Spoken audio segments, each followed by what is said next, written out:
Hey there. Tonight we're slipping into the velvet-draped chaos of medieval royal bedrooms, where crowns and scandals tangle together like badly knotted shoelaces. Picture this: kings and queens behaving worse than the wildest reality TV contestants, all while the world watched with a mix of horror and fascination. And just when you think you've heard it all, wait until we get to the king who literally thought he was made of glass. Trust me, you're not going to want to miss the absurdity that unfolds. So, if you actually enjoy these wild tales and want more, go ahead and hit like and subscribe, but only if you mean it. And I want to know, where are you watching from?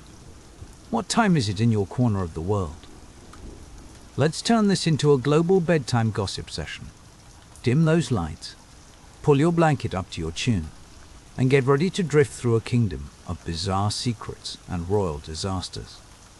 Let's start with the original poster child for HR nightmare, King John of England.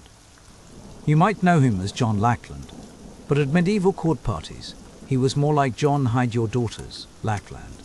Forget Robin Hood's villain. This guy could turn any royal gathering into a scandal faster than you can say, awkward family dinner. He ruled from 1199 to 1216, and let's just say his leadership style was about as subtle as a marching band at a funeral. John was famous for two things: signing the Magna Carta and losing most of France. But honestly, his true talent was making every noble family in England seriously regret ever hosting him. See, politics with John were messy, but his personal life, that was a full-blown disaster zone. He didn't just have a wandering eye, he had a whole compass. Women weren't just lovers to him, they were hostages, bargaining chips, or occasional party favors. John had a habit of kidnapping noble women, stashing them away in castles, and keeping them around until he got bored or found a new distraction. Some were married off as part of deals. Others were simply forgotten. Imagine being so infamous that your love life gets you written up by medieval chroniclers, people who usually look the other way for witch trials and torture sessions. There are accounts of John breaking up powerful families, not with swords, but with seduction. His move: target the wife, charm her, or just abduct her, drive the husband into a jealous rage, and then double his taxes for the privilege. That's not just ruthless, that's multitasking, worthy of a modern reality show villain. The chroniclers, who were not exactly prudish themselves, couldn't help but note his appetite. They wrote that John was not temperate with women, nor did he abstain from the wives and daughters of the nobility. You know behavior is wild when even medieval writers get squeamish. At one point, John allegedly kept a list of 30 official mistresses. That's not a romantic reputation. That's a logistical crisis. The nobleman grew so tired of his antics that some refused to host him unless every member of their household, pets included, were locked away out of sight. One baron, in a move straight out of medieval home security, made everyone in his castle disappear before John arrived. The king's response: absolute confusion. He seemed convinced everyone adored him. The only evidence for his supposed charm came from John himself, in letters that read like the medieval equivalent of a bad dating profile. John's reign left England in shambles, with the nobles plotting behind his back, the common people grumbling, and a whole generation of children whose parentage was quietly not discussed at court. If you ever wondered why England invented parliamentary democracy, just imagine living under a king who could turn a royal visit into an episode of Who's Your Daddy? He wasn't the worst king. History has some true monsters. But he's absolutely the king you'd never trust as a babysitter. Now, if you think the English royals had a monopoly on drama, let's cross the channel to France for a king whose scandals make John look like an amateur. Enter Charles VI, best known as Charles the Mad. And no, that nickname wasn't some courtly jest. It was a hard-earned badge of honor. Charles started out as the medieval version of a teen heartthrob, young, dashing, and full of hope for France. He took the throne in 1380, and for a while things looked promising. But something snapped. Charles began forgetting who he was, attacking his own knights in fits of paranoid rage, and, most famously, developing a rock-solid conviction that he was made of glass. Picture the king, wrapped in blankets, tiptoeing through the palace and ordering everyone to keep their distance in case he shattered. Not exactly the image of regal power. But you've got to admire the creativity of his delusions. Usually, when your monarch thinks he's a fragile figurine, you'd expect things to quiet down. Not with Charles. His court still managed to be a circus of scandal. He juggled a royal mistress, a wife on the verge of a nervous breakdown, and a civil war, sometimes all in the same week. His wife, Isabeau of Bavaria, was left to manage the kingdom, while Charles hid from mirrors and refused to bathe, convinced the water would dissolve him. Meanwhile, his mistress, Odette de Champdivers, was quietly moved into the palace and introduced as his comfort. That's medieval code for don't ask questions, just smile and hand over the wine. Odette had the patience of a saint, or maybe a business contract she couldn't get out of. She brushed Charles's hair, listened to his glass-based ramblings, and helped him layer on padded clothing so he could sit down safely. If you think modern relationships are complicated, try explaining to your in-laws why your boyfriend needs to wear a pillow suit to dinner. And Charles didn't keep his unhinged antics behind closed doors. He threw court parties that would make a modern insurance adjuster faint. There was the infamous Bal des Ardents, the ball of the burning men. Charles and his friends, dressed as wild men in costumes soaked in flammable resin, danced around with torches. Inevitably, someone dropped a flame, and several courtiers went up like medieval marshmallows. Charles survived, but let's just say his reputation for good judgment went up in smoke. Despite, or maybe because of, his wild reign, Charles managed to father 12 children. Some chroniclers suggest these children were born during rare moments of clarity, though one wonders if their names had anything to do with the king's glass fixation. What's clear is that Charles VI left France in pieces, both politically and literally. But he did it with a flair that still gets historians talking.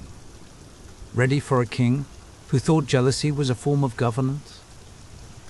Let's take a detour to Spain and meet Peter of Castile, a man who earned not one but 2 titles, Peter the Cruel and Peter the Just.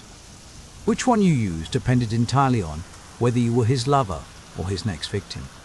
Peter ruled Castile from 1350 to 1369, and his love life was a masterclass in what not to do with absolute power.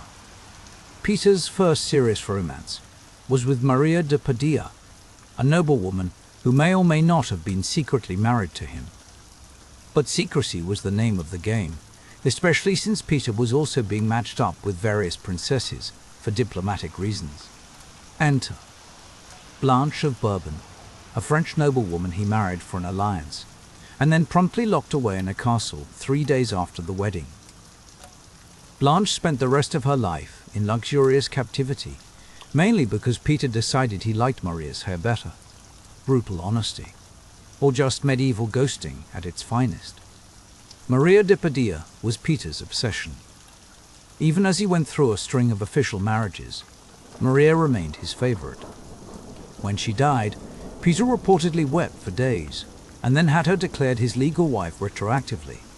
It was his way of justifying that she'd already given him 4 children before marriage. Medieval paperwork, always a headache. But Peter's love life wasn't just about secret weddings and castle imprisonments. He took jealousy to violent extremes.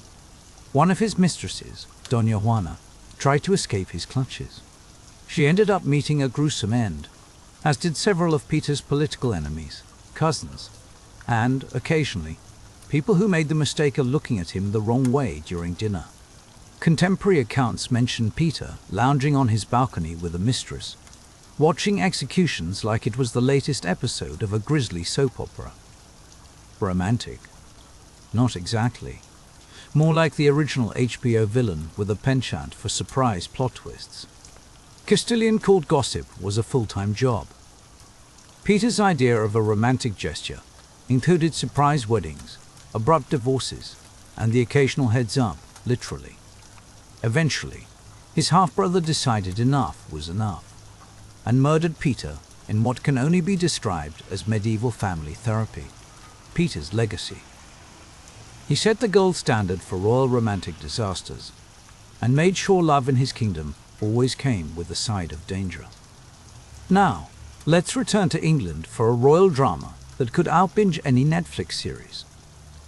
Edward II, who reigned from 1307 to 1327, became infamous for two reasons: losing spectacularly to the Scots at Bannockburn, and lavishing more affection on his male favourites than on his actual queen. Scandalous. Absolutely. But it's the details that make this story truly binge-worthy. Let's start with Piers Gaveston, Edward's childhood companion, rumoured lover, and full-time trendsetter. Piers wasn't just a close friend. Edward handed him titles, estates, and enough jewellery to turn heads at every court function. At Edward's coronation, Piers showed up in so much bling that he literally outshone the Queen. That's a bold move in a room full of noblemen who already hated your guts. Edward's wife, Isabella of France, was less than thrilled. She arrived with a hefty dowry and the expectation that she'd be the queen, not sharing the spotlight with her husband's best friend. But Edward was nothing if not loyal. When pressured to exile Piers, he reluctantly agreed, then promptly brought him back, as if the whole kingdom was a high school clique and he was orchestrating a dramatic reunion. The barons, however, had enough. They executed Piers, and Edward went into full meltdown mode, mourning clothes, public sobbing, the whole medieval soap opera. But Edward wasn't done. Enter Hugh Despenser the Younger, a man who made Piers seem like a minor inconvenience. Hugh became Edward's new favourite, amassing land, titles, and influence at a pace that left the rest of the nobility seething. Hugh wasn't just the king's advisor. He was practically the second monarch. Isabella, by now thoroughly fed up, decided to take matters into her own hands. She found her own lover, joined forces with Edward's enemies, and launched a rebellion that would make any reality TV producer jealous. Edward was overthrown, imprisoned, and, depending on which rumour mill you believe, possibly murdered in a way too gruesome for prime time. Medieval revenge was never subtle, and Edward's downfall was a masterclass in how mixing politics with passion can backfire spectacularly. If the Plantagenets had a streaming service, Edward's reign would come with a content warning and probably be banned in several countries. So, there you have it, a royal lineup of scandal, betrayal, and personal disasters that make modern celebrity gossip look tame. From John's disastrous dinner parties to Charles's glass delusions, Peter's violent romances, and Edward's soap opera-worthy favourites, the medieval courts were a never-ending cycle of drama. And if you thought these monarchs were unhinged, just wait until we meet the next batch. Coming up, it's time to dive into the Renaissance, where royal scandals only get more theatrical. Wildest of Bohemia ruled in the late 14th century, though ruled might be a generous term. Keep those lights low and your curiosity high, because the drama is far from over. Let's set the scene. It's the late 1300s, and if you're picturing a stern, regal king ruling Bohemia with wisdom and dignity, yeah, you're going to want to hit the reset button. The guy we're talking about is Wenceslaus of Bohemia, who held titles like King of the Romans and King of Bohemia. But let's be honest, his real legacy was more palace streaker with a drinking problem than pillar of governance. If you're thinking of the good King Wenceslaus from the Christmas Carol, sorry to disappoint. That's his ancestor. This Wenceslaus was, frankly, the family's cautionary tale. Good. Definitely didn't make the cut on his resume. Now, Wenceslaus actually started off strong. Imagine a teenage king, clever, multilingual, and full of promise. But somewhere between his coronation and his midlife crisis, he discovered that the royal wine cellar was way more interesting than the treasury. Government policies, sure, but only if they could be debated over a tankard of mead. Soon, Wenceslaus was hosting legendary drinking binges that lasted for days. The real power at his court wasn't the chancellor or the generals. It was whoever could hold their liquor and stay upright until dawn. His court became a kind of medieval frat house, complete with public nudity, impromptu singing, and more than one brawl involving wine goblets as projectiles. Picture this: royal advisors showing up to meetings armed with flasks, not to join in the fun, but because you needed to be at least a little tipsy to survive the chaos. Negotiations at Wenceslaus's court regularly devolved into shouting matches, table flipping, or, for the truly unlucky, duels fought with whatever happened to be within arm's reach. Breadsticks were a popular choice.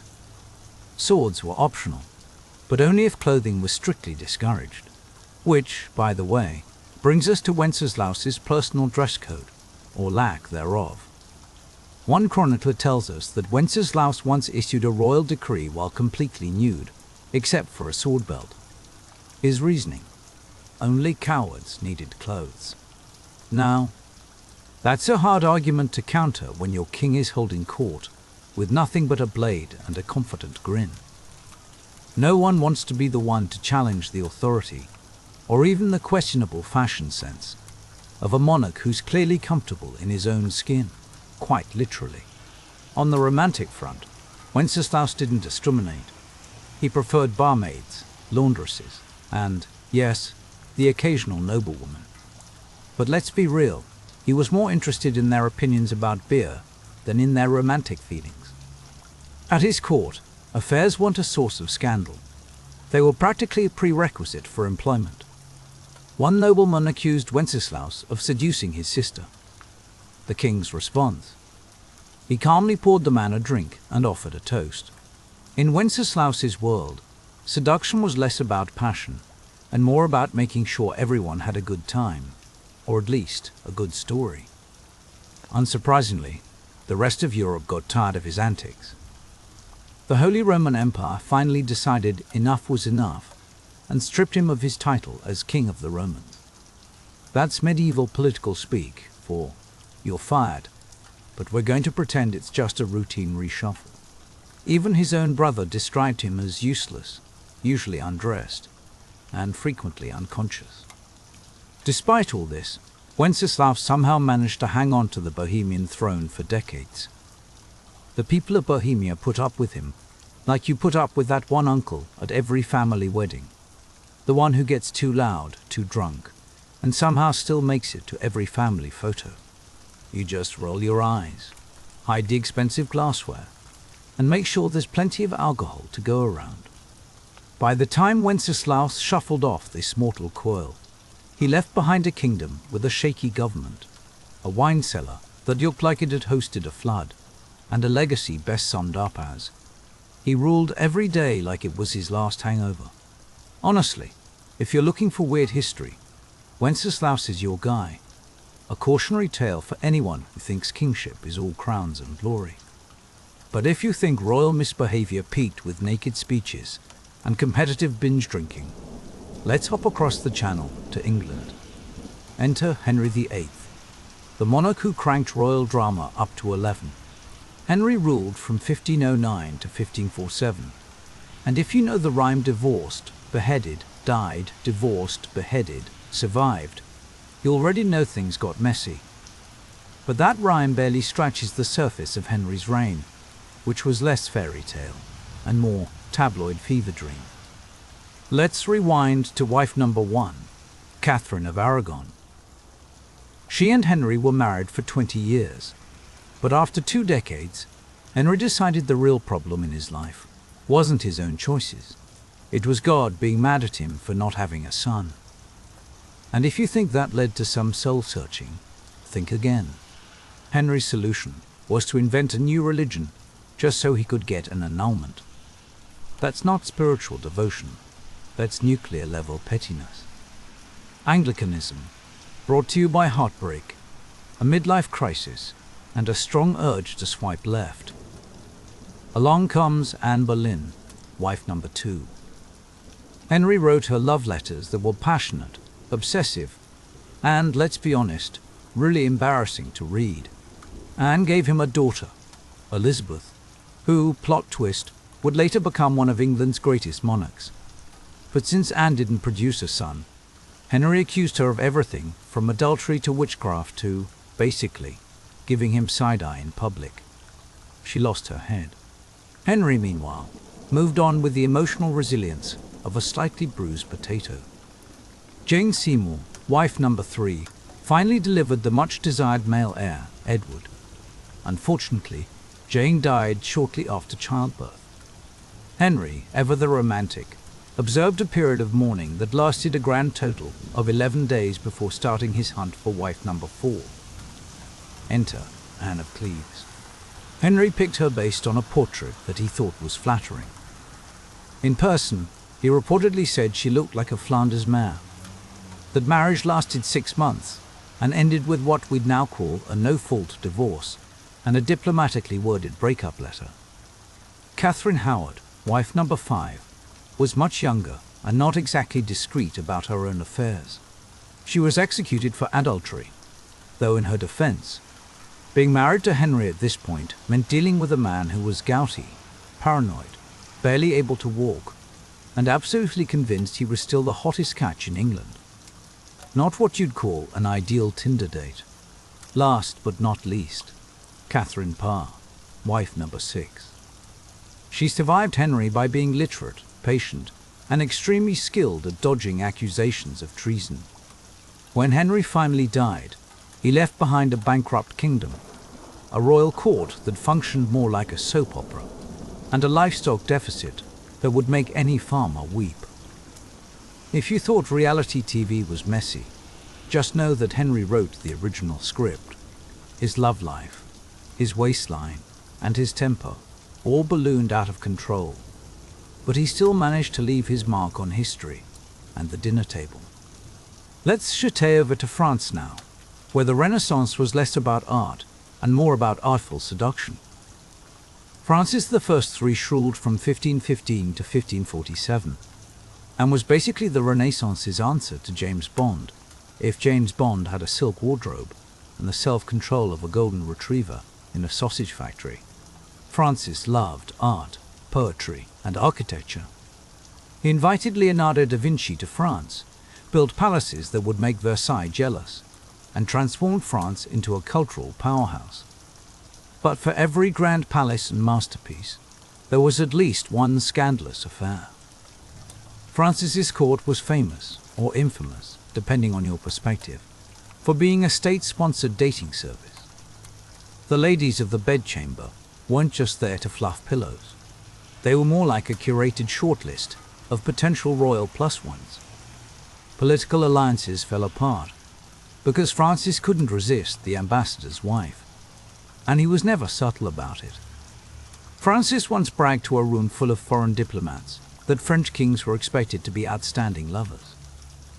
That sounds noble until you realize he treated treaties and mistresses with about the same level of commitment, which is to say, just passing through.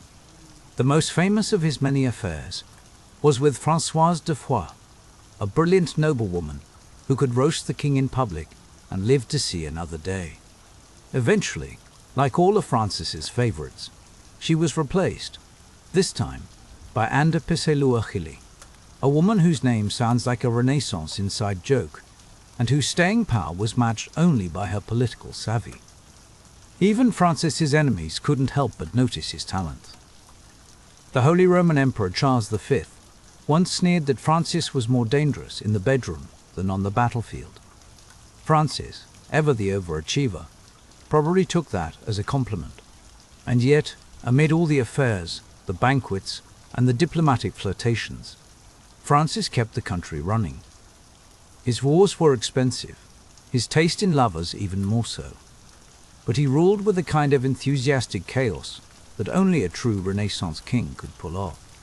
The man's reign was a whirlwind of silk, scandal, and what must have been a truly staggering perfume budget.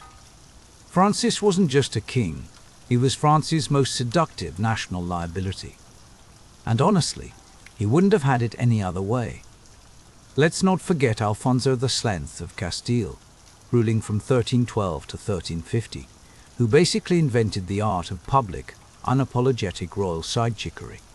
His wife, Maria of Portugal, was noble, well-connected, and tragically not the woman Alfonso actually cared about. That honor belonged to Leonor de Guzman, a sharp-minded noblewoman who racked up 11 children and enough clout to run the court in everything but name. While most kings kept their mistresses tucked away, Alfonso treated Leonor like a shadow queen.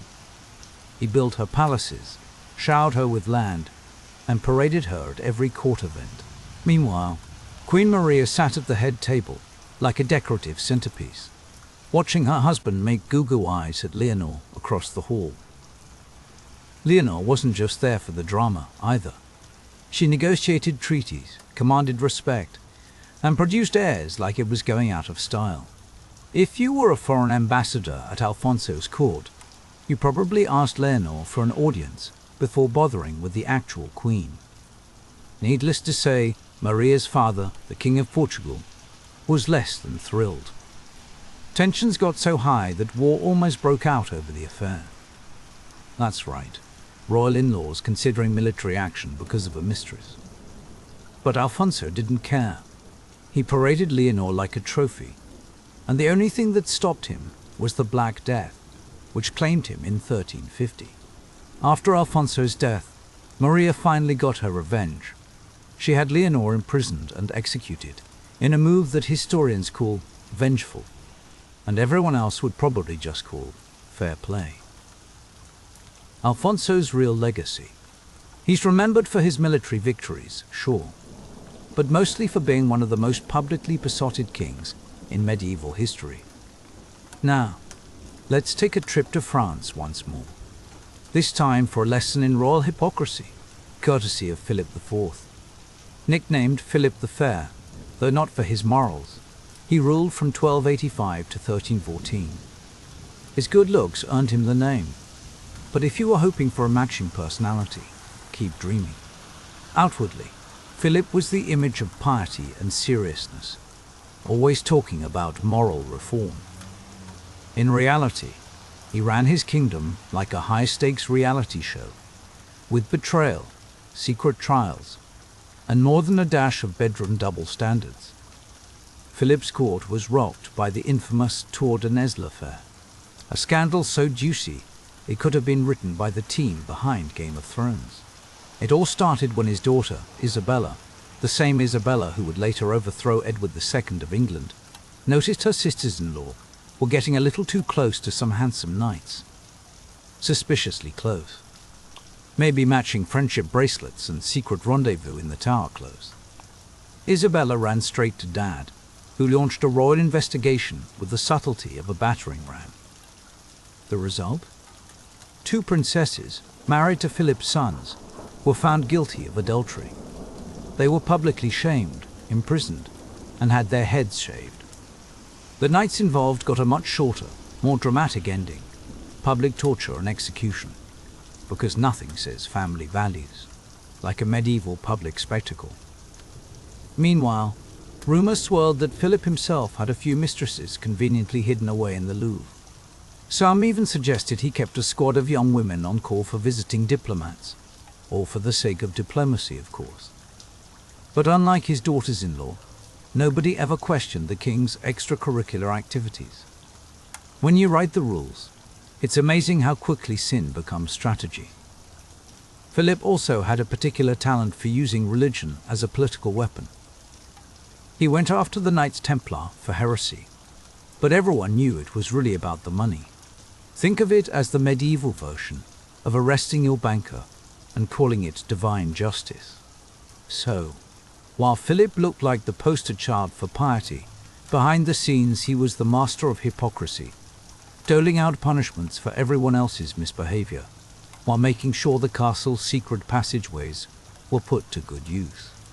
So, when you see a portrait of a king staring out at you, looking noble, solemn and serious, just remember, beneath those jeweled crowns and velvet robes, Renaissance monarchs were often one bad decision away from a full-blown scandal. From naked royal edicts to marriages that ended in a literal heads-up poker game, these rulers made sure history was anything but boring. And speaking of rulers who collected drama like it, was going out of style. Our next headline goes to Sigismund of Luxembourg, a man who amassed crowns the way most people amass wine goblets. And yes, he collected those too. Get ready for another round of royal excess, hypocrisy, and the fine art of seduction coming up next. Sigismund of Luxembourg. Now there's a guy who could have made even the wildest reality TV stars look tame. He was King of Hungary, King of the Romans, Holy Roman Emperor, and, because that wasn't nearly enough, an Olympic-level collector of scepters and, of course, wine goblets.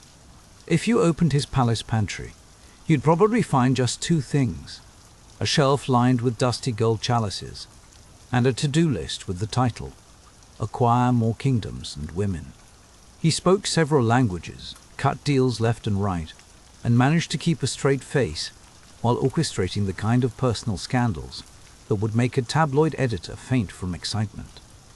Let's just say, when it came to romance, Sigismund believed in quality, quantity, and maximum confusion.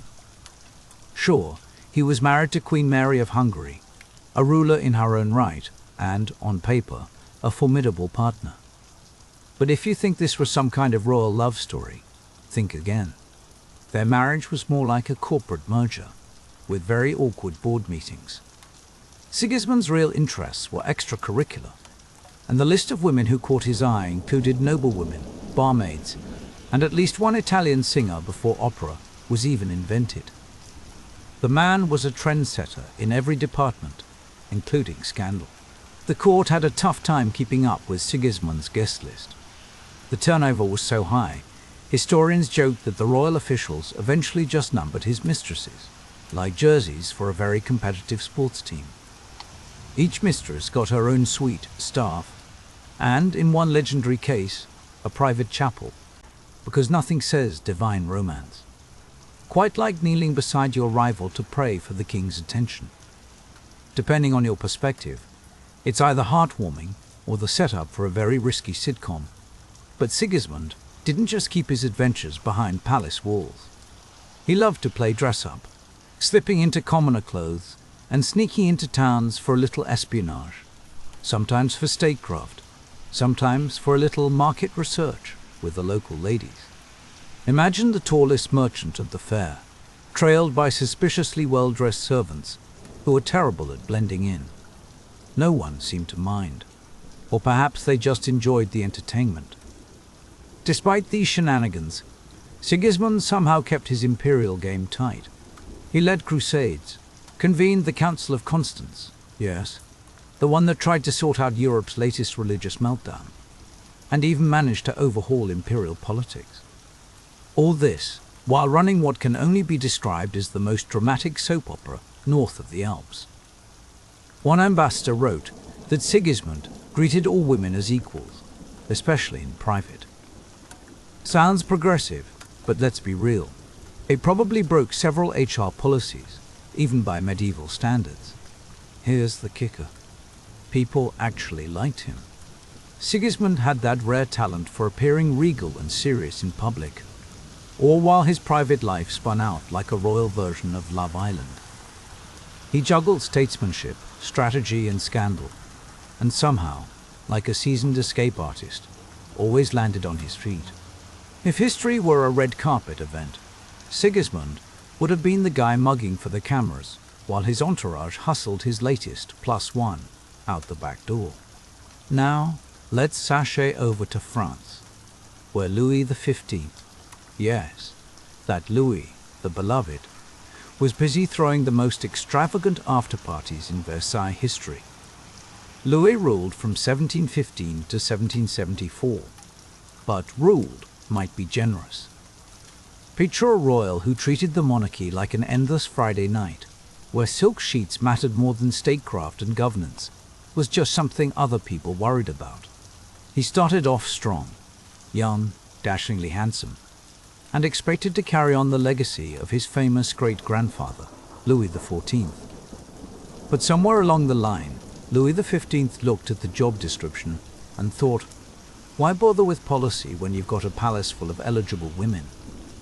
And thus began the reign of the infamous parcours serfs, the secret house near Versailles, where Louis handpicked girls for, let's say, private auditions. Recruiters scoured the countryside for pretty, penniless girls to join this rotating cast. It was like France's most unofficial but weirdly efficient internship program. They were brought in, given gifts, paraded through palace life, and when their contracts ran out, quietly retired with a handshake and a nice apartment. If you're picturing the palace guards with a clipboard and sign-in sheet, you're not far off. The all-star of this lineup was Madame de Pompadour. She wasn't just a pretty face. She basically ran France from behind the velvet curtains. When she got bored of the king's advances, Louis shrugged and started a whole new harem for his, shall we say, physical needs. Pompadour stayed on for brains and witty banter. The parcours serfs handled the rest. It was an organized chaos that would make even the most seasoned HR manager weep. And what about Queen Marie Lescicusca? She was technically present, but after she'd given birth to enough royal children, Louis treated her like a priceless antique, too valuable to throw out, but no longer relevant to the decor. The Queen's invisibility was so complete, courtiers joked that her main role was not to trip over the furniture. By this point, the court's sense of scandal was so dulled that nobles stopped asking if Louis had a mistress and started placing bets on how many he'd have by the end of the week. Even foreign ambassadors got in on the gossip, sending home dispatches about the turnover rate at Versailles. Honestly, it wasn't so much a monarchy as a brothel with better embroidery. Ironically, Louis really did think he was a good king, at least in the moments between masquerade balls, secret pregnancies, and those awkward dinners with his wife. But when all the bills came due, he left behind a kingdom drowning in debt, a disillusioned nobility, and a reputation summed up as beloved by women, absolutely loathed by accountants. Not exactly the legacy you want when your grandson is about to become a revolutionary's favorite target. Let's pivot north to Denmark, where Christian VII's reign from 1766 to 1808 gives us possibly the weirdest royal love triangle in European history. To say Christian ruled. Denmark is like saying a house cat runs. The house, technically true, but only if you ignore the actual adults in the room. Christian suffered from severe mental illness, likely schizophrenia, and his main hobbies included chasing servants with cutlery and riding imaginary horses down palace halls. He was less a king and more an unpredictable party guest. His wife, Caroline Matilda of Great Britain, had every reason to expect a normal marriage. What she got instead was a husband who preferred talking to his own hand and vanishing from state dinners to stage impromptu jousting tournaments with the furniture.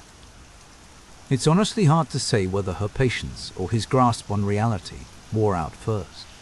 Enter Johann Friedrich Struensee, the king's physician. Smart, ambitious, and not above a little royal intrigue, Struensee quickly became the real power behind the throne. And, just to keep things spicy, he also became the Queen's lover. That's right, Caroline Matilda and Struensee turned the Danish palace into a live-action soap opera, while Christian hummed along blissfully in the background, oblivious to the headlines swirling around him. With Christian distracted by puppet shows and sword fights, Struensee wrote the laws, signed the edicts, and ran Denmark like his own experimental think tank. Caroline Matilda even had a child, officially the king's, but everyone at court quietly penciled in Struensee's name. For a while, this bizarre trio managed to keep Denmark ticking along, a progressive government powered by chaos and clandestine romance. But royal courts never stay chill for long. Eventually, Christiane's mother-in-law caught wind of the affair and staged a dramatic palace coup. Struensee was arrested, tortured, and executed in a style that would make even Game of Thrones writers blush. Caroline Matilda was packed off into exile, a reputation in shreds, while Christian drifted back into his padded routine, gently supervised and mostly ignored.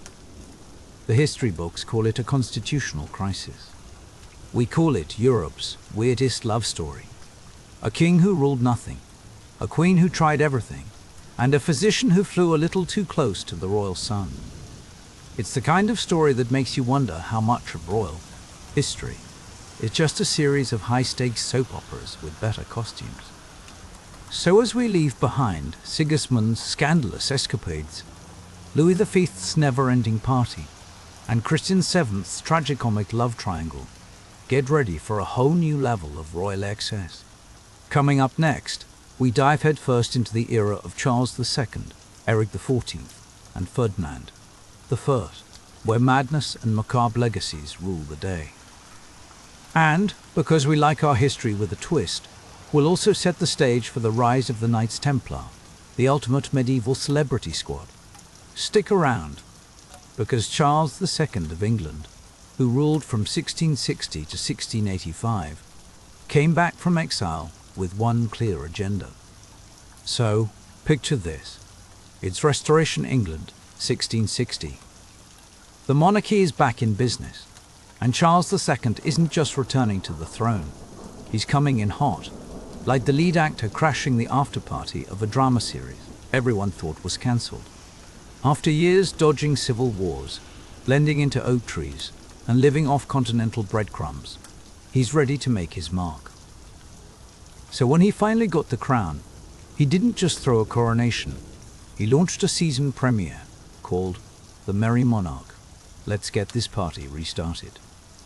And by party, I mean a 25-year stretch of what can only be described as royal spring break. Charles's top priority, less Puritan bloom, more champagne and mistresses. Parliament, still traumatized by Oliver Cromwell and his fun is cancelled. Policies basically shrugged and said, fine, just don't make us wear black again.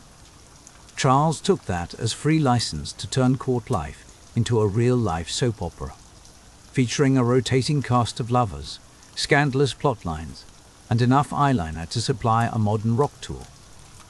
His mistresses weren't just anonymous flings, they were celebrities in their own right.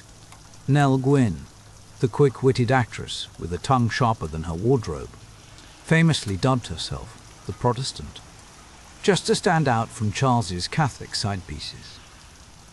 That's what I call branding, friends. Then there was Barbara Palmer, Countess of Castlemaine, less of a mistress and more of an institution. She had her own rooms at Whitehall, openly raised Charles's children, and basically used the royal nursery as a fast track to the peerage. Nepotism, but make it sexy. And Charles didn't hide anything. He paid his lovers from the government payroll, brought them to official functions, and even had a secret corridor built so they could slip into his bedroom without tripping over foreign diplomats. Efficiency, but with a wink and a nudge. Meanwhile, Queen Catherine of Braganza, his official wife, endured the chaos with a sort of stoic elegance, and maybe, just maybe, a hidden flask. Charles once said, "She could not bear children, but she never gave me trouble." Now, is that a compliment, or just another royal red flag? You decide. The king acknowledged at least 14 illegitimate children. He threw them birthday parties, gave them titles, and handed out land like it was candy at a parade. The legitimate royal line, meanwhile, stayed childless, as if fate itself was in on the joke. But the people adored him. Charles reopened theatres, legalized fun, and basically turned monarchy into a high society rave, complete with feathered hats and more drama than a Real Housewives reunion. When he finally checked out, his last words were, "Let's not poor Nelly starve." Not, "God save England." Not, "Tell my brother to rule wisely." No, just make sure the mistress is fed. Friends, if there's ever been a king who ruled like he was hosting the world's wildest season finale, Charles II is your man. But let's not leave all the royal mayhem to England. Sweden's Eric the 14th, yes, the 14th, because apparently the Swedes ran out of creative names, was a one-man cautionary tale for mixing astrology, poetry, and catastrophic dating strategy. Eric's reign was short, just 8 years, but he packed enough drama into that time to fuel a multi-season binge watch. At first glance, Eric was the total package: tall, charming, obsessed with astronomy, and could probably write you a love sonnet before explaining planetary orbits over candlelight. But here's the catch. Eric was so into astrology that he wouldn't make a decision without consulting the stars, which, spoiler alert, never told him to calm down. When it came to romance, Eric did not believe in subtlety. He proposed to Queen Elizabeth I of England multiple times. She ghosted him so hard, historians are still looking for his unanswered letters. Not one to take a hint, Eric sent her portraits of himself. Think 16th century thirst trap, complete with ruffles and a marriage proposal. Elizabeth left him unread. Rejected but undeterred, Eric set his sights on Karen Mundsdotter, a jailer's daughter with zero blue blood, but plenty of backbone. The nobility was scandalized. Eric? He doubled down. He married her, crowned her queen, and then promptly unraveled like a reality show contestant after too many confessionals. What followed? Emotional meltdowns, paranoid rants, and the infamous Stura murders. Eric's idea of a dinner party was to personally stab a nobleman at the table while shouting about betrayal. Suddenly, astrology wasn't looking so cute. By the end, Eric was hearing voices, hiding from invisible enemies, and sometimes disguising himself to spy on his own council. Basically playing medieval Among Us, but with higher stakes. The Swedish nobility decided they'd had enough. Their version of an intervention was to lock Eric in a castle and hand the crown to his brother. Eric spent the rest of his days writing bizarre poetry to his beloved Karen and ranting about conspiracies, all while regretting his dinner party etiquette. Sweden's takeaway: always check your guests for hidden blades, and maybe don't let the guy who thinks the moon is plotting against him run the country. Now, let's sashay down to Naples, where Ferdinand I, also known as Ferdinand of Aragon, ran his kingdom with a blend of charm, steel, and the kind of hobby that would make Hannibal Lecter take notes. On paper, Ferdinand looked like your classic Renaissance ruler. He balanced the books, squashed rebellions, and kept his nobles more or less in line. But behind the scenes, this guy was the original true crime podcaster. Most monarchs punished traitors with exile or a quick beheading. Ferdinand looked at that and said, how quaint. His preferred method: taxidermy. Yes, you heard that right. After executing rebellious nobles, Ferdinand had them embalmed and arranged in his very own black room beneath the castle. It was basically a museum of failed uprisings, complete with plaques, dramatic lighting, and guided tours for anyone who needed a reminder that crossing the king was a dead end. Visiting ambassadors were treated to the full experience. Some fainted. Others just quietly cancelled their next coup attempt. If travel review sites existed, Ferdinand's basement would have gotten 5 stars for sheer nightmare fuel. When he wasn't curating the creepiest gallery in Europe, Ferdinand kept busy with affairs that made Charles II look almost modest. He fathered a small army of illegitimate children, doled out titles and estates like party favors, and turned royal banquets into a cross between a political summit and an open casting call for mistresses. His official queen was just one of many, and Ferdinand treated marriage as more of a suggestion than a contract.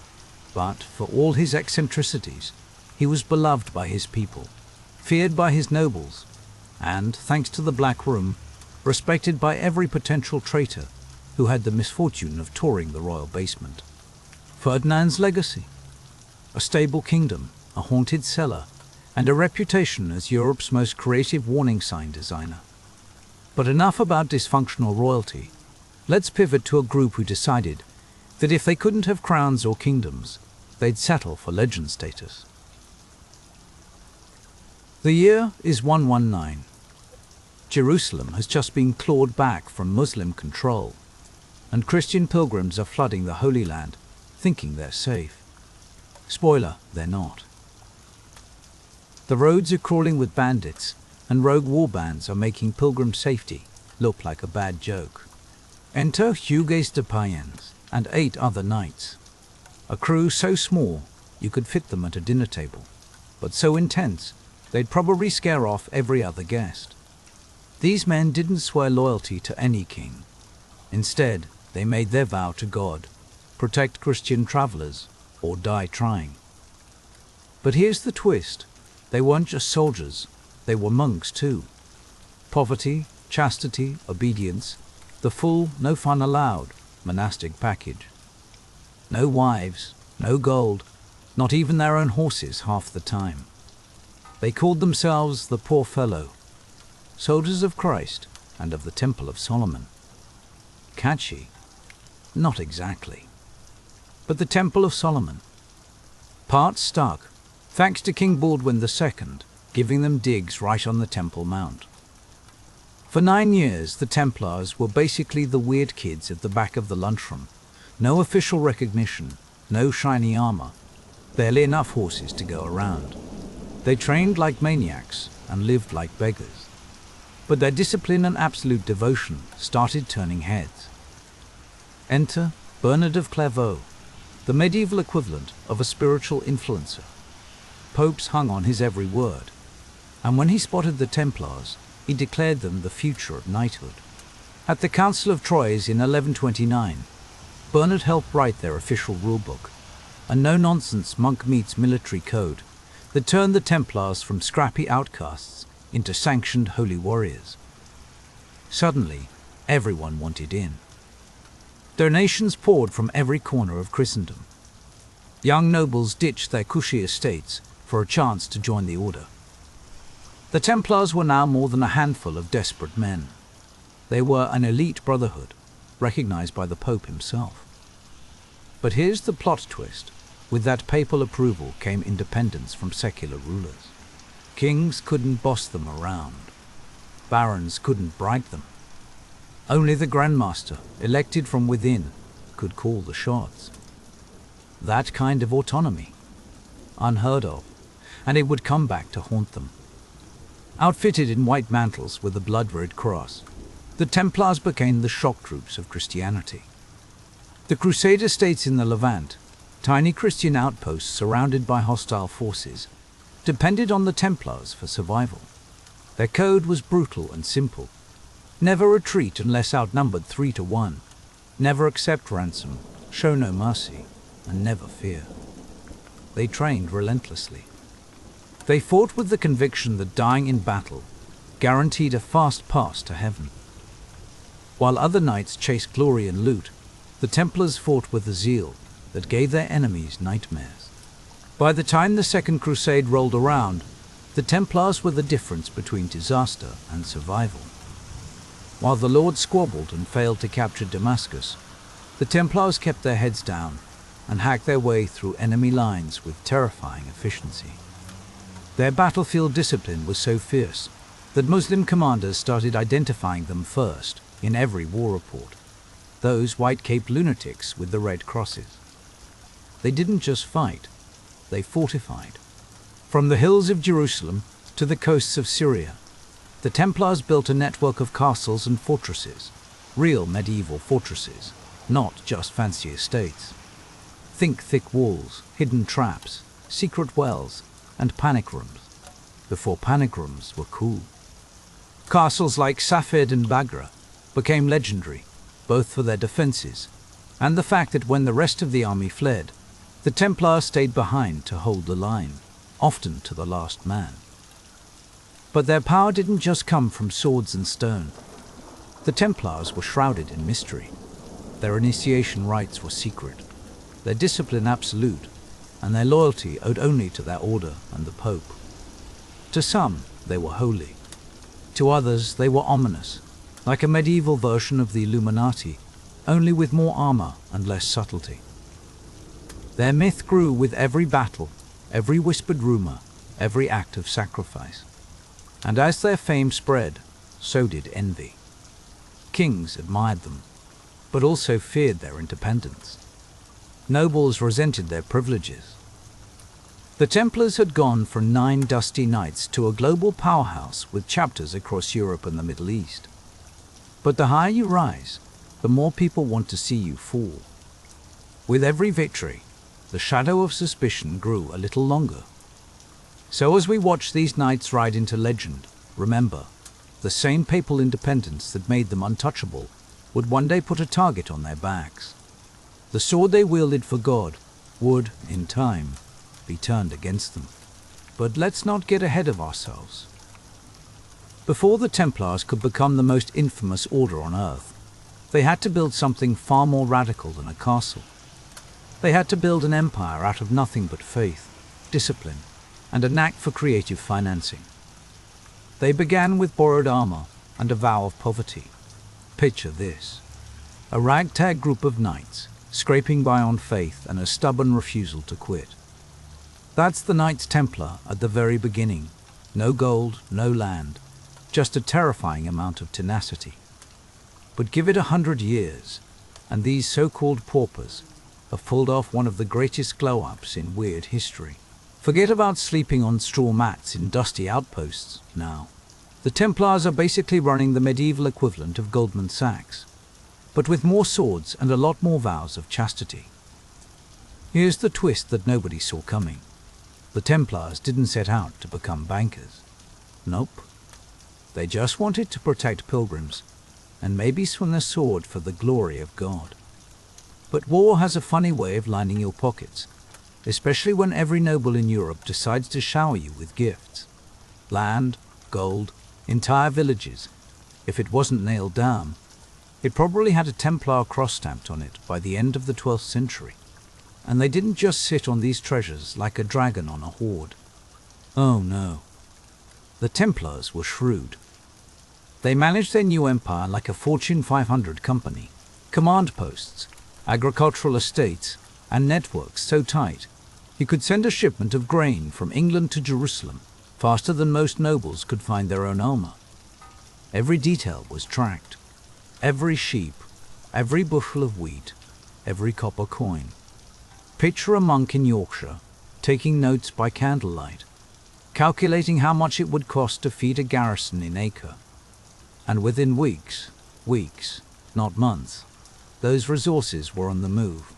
In a world where most people never saw more than a day's walk from their birthplace, the reach of the Templars was downright supernatural. Then came the banking revolution, and this is where things get wild. Imagine you're a wealthy noble, headed off to the Holy Land. You don't want to risk getting mugged on the road with a chest full of coins. So you swing by the Templars in Paris, hand over your cash, and get a secret coded letter. When you reach Acre, you stroll into the Templar outpost and, abracadabra, they hand you the exact same amount, minus a modest fee. It's like Venmo, but your password is Latin, and if you lose it, you might actually die. For medieval Europe, this was mind-blowing. The Templars never defaulted, kept records so precise your accountant would weep, and managed to keep their clients happy. And their client list? Only the most famous people in history: kings, queens, archbishops, and the kind of merchants who could buy and sell small countries as a weekend hobby. They stored the French crown jewels, juggled papal finances, paid ransoms for nobles, and funded crusades. Sometimes, they even lent money to monarchs who, spoiler alert, would later turn on them with a vengeance. But here's the kicker. You'd never guess any of this by looking at them. No flashy jewelry or velvet robes in sight. Their churches were stark. their robes almost aggressively plain. They wore humility like armor, but beneath that low-key style, they were running an empire made of ledgers, iron vaults, and armored wagons moving gold through the shadows.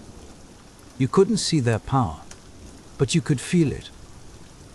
Every economy in Europe had a Templar fingerprint somewhere, even if no one wanted to admit it. Of course, the Templars would never call themselves bankers. They were monks, after all, men of God, not men of greed. Or so they claimed. But as the chests of gold piled higher, so did the number of people side-eyeing them across the continent. The church was happy to look the other way for a while. The Templars answered directly to the Pope, and as long as the money flowed, Rome wasn't asking too many questions. Kings, on the other hand, started to sweat. They owed the Templars fortunes, but they couldn't boss them around. That's a surefire recipe for royal paranoia. What started as a noble mission to protect pilgrims quietly mutated into something stranger, a kind of power that didn't fit any category. Warriors with no war, monks with no monastery, and bankers with no kingdom. Their treasure grew heavier, but so did the suspicion. Power without an overseer? That's when kings start sharpening their knives. Meanwhile, the Templars were waging another losing battle, this one in the sands of the Holy Land. The Crusader states, those fragile castles clinging to the coastline, were always one wave away from being swept away. Saladin, the Sultan of Egypt and Syria, was that wave. Unlike the squabbling Crusader lords, Saladin played chess while everyone else was playing checkers, and he had a single goal: take back Jerusalem. In 1187, at the infamous Battle of Hattin, Saladin's forces surrounded the Christian armies in the blistering heat. The Templars fought to the last, but it was a massacre. The Crusader army was annihilated. Saladin captured hundreds of knights. Most were ransomed, but the Templars? No mercy. Nearly all were executed. To Saladin, they were too dangerous to leave alive. Losing Jerusalem wasn't just a military defeat, it was a spiritual earthquake. Everything the Templars stood for was suddenly on shaky ground. Still, they weren't ready to fade into obscurity. The Third Crusade brought reinforcements, and Richard the Lionheart, who respected the Templars and depended on them in battle. But even with all that star power, Jerusalem stayed out of reach. Over the next century, the Crusader states fizzled out. Cities fell like dominoes: Antioch, Tripoli, and finally Acre in 1291. That was it. The last Templar stronghold in the Holy Land gone. They limped back to Cyprus, set up a new headquarters, and tried to stay relevant. But something fundamental had changed. They still had all the trappings of power, money, castles, a reputation that could chill a room, but the spark was missing. What exactly were they fighting for now? Their castles echoed with emptiness. Their legends collected dust. The famous Templar discipline started to slip. Meanwhile, rival orders like the Hospitallers were gaining ground. And then the rumors started. Whispers of arrogance, accusations of corruption, and secret relics hidden away from prying eyes. The East had built the Templars, then broken them. Now, with no Holy Land to defend, they were drifting, still rich, still connected, still mysterious, but hollowed out. A sword with no war, a brotherhood with no crusade. And in that emptiness, powerful enemies were circling, waiting for their chance. And just wait. The real drama is about to begin. Because by the dawn of the 14th century, the Knights Templar was still rich, still feared, and still powerful. But as you'll see in the next chapter, sometimes the sharpest knives are hidden in plain sight. So, let's set the stage for a red carpet drama unlike any other. The year is 1307, and the Knights Templar, those celebrity monks of medieval Europe, are absolutely loaded, still packing more power than the average king's ego. But here's the twist: For the first time in their high-octane history, they're basically out of the job. The Crusades are over, the Holy Land is gone, and these warrior monks have gone from front-page heroes to yesterday's news.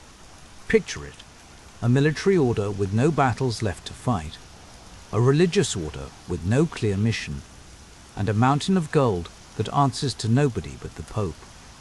If you're thinking, wow, that sounds like a recipe for making enemies, you'd be absolutely right. Enter King Philip IV of France, Philip the Fair. And let's be real, nobody was calling him fair, because of his even-handed justice. This guy was deep in the red, thanks to some very expensive wars with England and Flanders. Guess who his creditors were? That's right, our friends the Templars.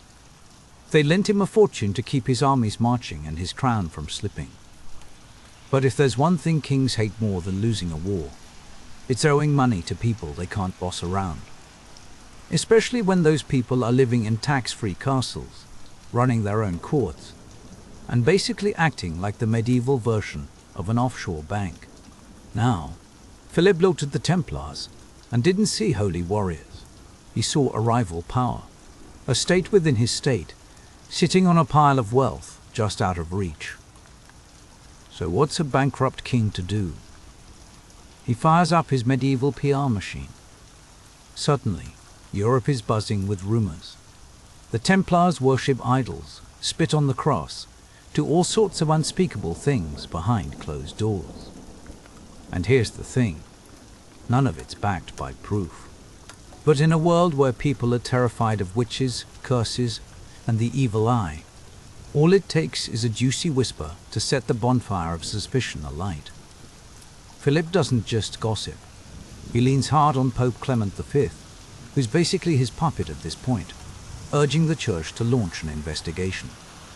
Clement hesitates, but Philip's not the patient type. He decides to cut straight to the main event. Here's where we cue the medieval version of a SWAT team montage. Philip orchestrates one of the most coordinated mass arrests in all of history. He picks the date with the kind of dramatic flair you only see in season finales, Friday, October 13, 1307. And yes, if you've ever wondered why Friday the 13th gives people the creeps, this is the OG source material. Dawn breaks across France, and the king's men fan out like paparazzi at a scandalous after-party. Their instructions: arrest every Templar they can find. No warning, no time to run. Swords drawn, faces grim, they storm the Templar commanderies. Some knights are yanked from their beds in full armor, others are caught mid-prayer, but all are hauled away like criminals. Grand Master Jacques de Molay, who once guarded France's crown jewels, is grabbed in Paris, betrayed by the very kingdom he'd protected.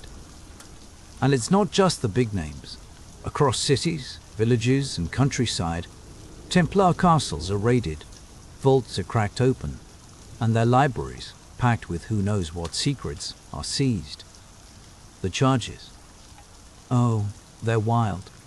Heresy, idol worship, spitting on the cross, sodomy, devil rituals. The list reads like the medieval equivalent of tabloid headlines, deliciously scandalous and almost entirely fabricated by Philip's lawyers. But here's the kicker. In an age where everyone's afraid of the devil hiding under the bed, wild accusations don't need to be true. They just need to sound believable. And the Templars? They're silenced with fire and iron. Now, imagine the torture chambers flickering to life across France. It's like an episode of Game of Thrones, but with less dragons and way more agony. Men are stretched, burned, crushed, flayed, anything to make them confess. Some break within hours, others hold out until their bodies give in. Confessions come pouring out. Whatever the interrogators want to hear, that they denied Christ, worshipped a severed head, kissed each other in bizarre ceremonies. Grandmaster de Molay himself confesses under torture, then later takes it back. But it doesn't matter. This isn't justice, it's theater. The king is destroying his creditors by slapping them with crimes so vile, nobody dares defend them. Pope Clement V. He's caught between a rock and a hard place. He wanted to play mediator, but Philip is 2 steps ahead, moving fast and dirty. Humiliated, Clement orders his own investigation. Meanwhile, countries like England and Spain hesitate to jump on the bandwagon. In some places, the Templars are let go, or the accusations are dismissed. But in France, the machinery of destruction just keeps grinding. Philip grabs the Templar fortune for himself. Well, at least the part he can find. Because here's where the treasure hunt begins. Much of the Order's wealth just vanishes. Some whisper the Templars spirited it away before the king's men arrived. Others claim the real treasure was never gold, but secrets, relics, lost knowledge, the Holy Grail, the Ark of the Covenant, you name it. Whatever the truth, the Templars are shattered. They're not a brotherhood anymore. They're fugitives, prisoners, dead men walking. So, the king gets what he wants, but not by leading armies. He does it with ink, fire, and lies. And just like that, the Red Cross, once a symbol of sacred war, becomes a mark of shame. By 1312, the end is a done deal. The Templars, those once feared knights of Christendom, are a broken mess, scattered in dank cells, their confessions tortured out of them, waiting for the final blow. And here it comes. Under relentless pressure from Philip, Pope Clement V dissolves the order at the Council of Vienne in March 1312. The papal bull that follows, Vox in Excelso, strips the Templars of everything, their titles, their land, and even their identity. Officially, the Templars are gone. The Church tries to spin it as an act of mercy, a way to avoid further scandal. In reality, it's a political hit job dressed up in holy robes. Their properties are supposed to go to the Knights Hospitaller, but as you can guess, not everything makes it there. Tons of treasure, ledgers, and maybe some very interesting relics just quietly disappear.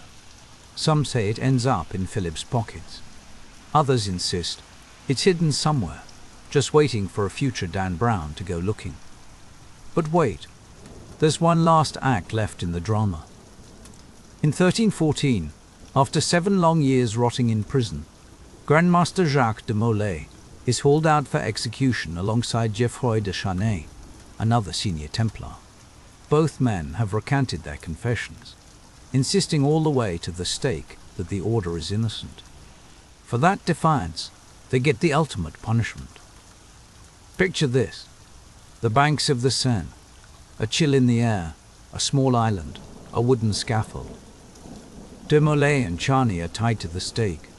The flames climb higher, and through the smoke, de Molay shouts a curse. He calls on God to judge those who betrayed him. Legend says he cursed both Philip and Clement, declaring they'd die within the year, and, in a plot twist worthy of any binge-worthy series, they both do. Clement succumbs to illness a month later.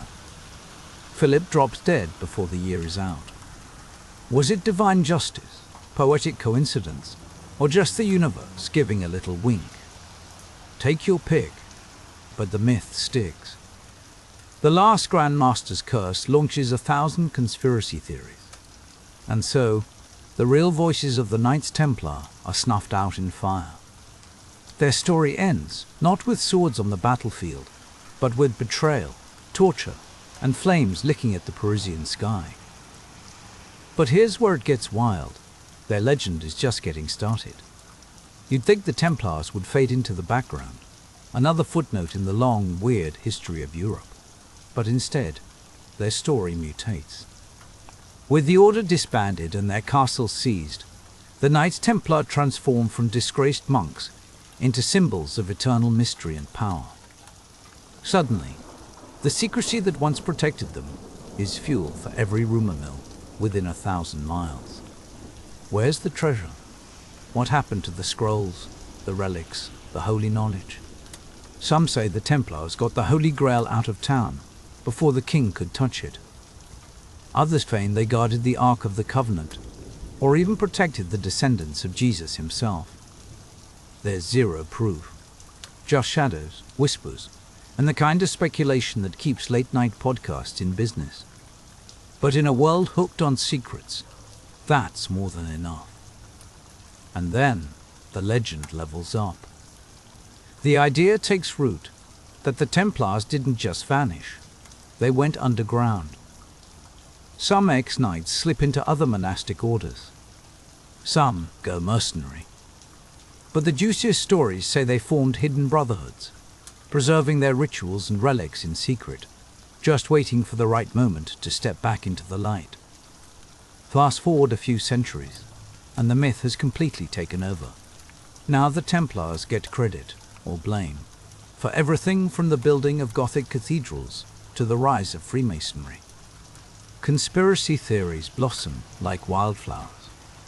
The Templars are running banks, pulling royal strings, launching revolutions. Maybe they were never even defeated, just really good at laying low. Every major event in history suddenly has a shadowy figure in a white mantle lurking behind the scenes. Pop culture goes nuts for this stuff.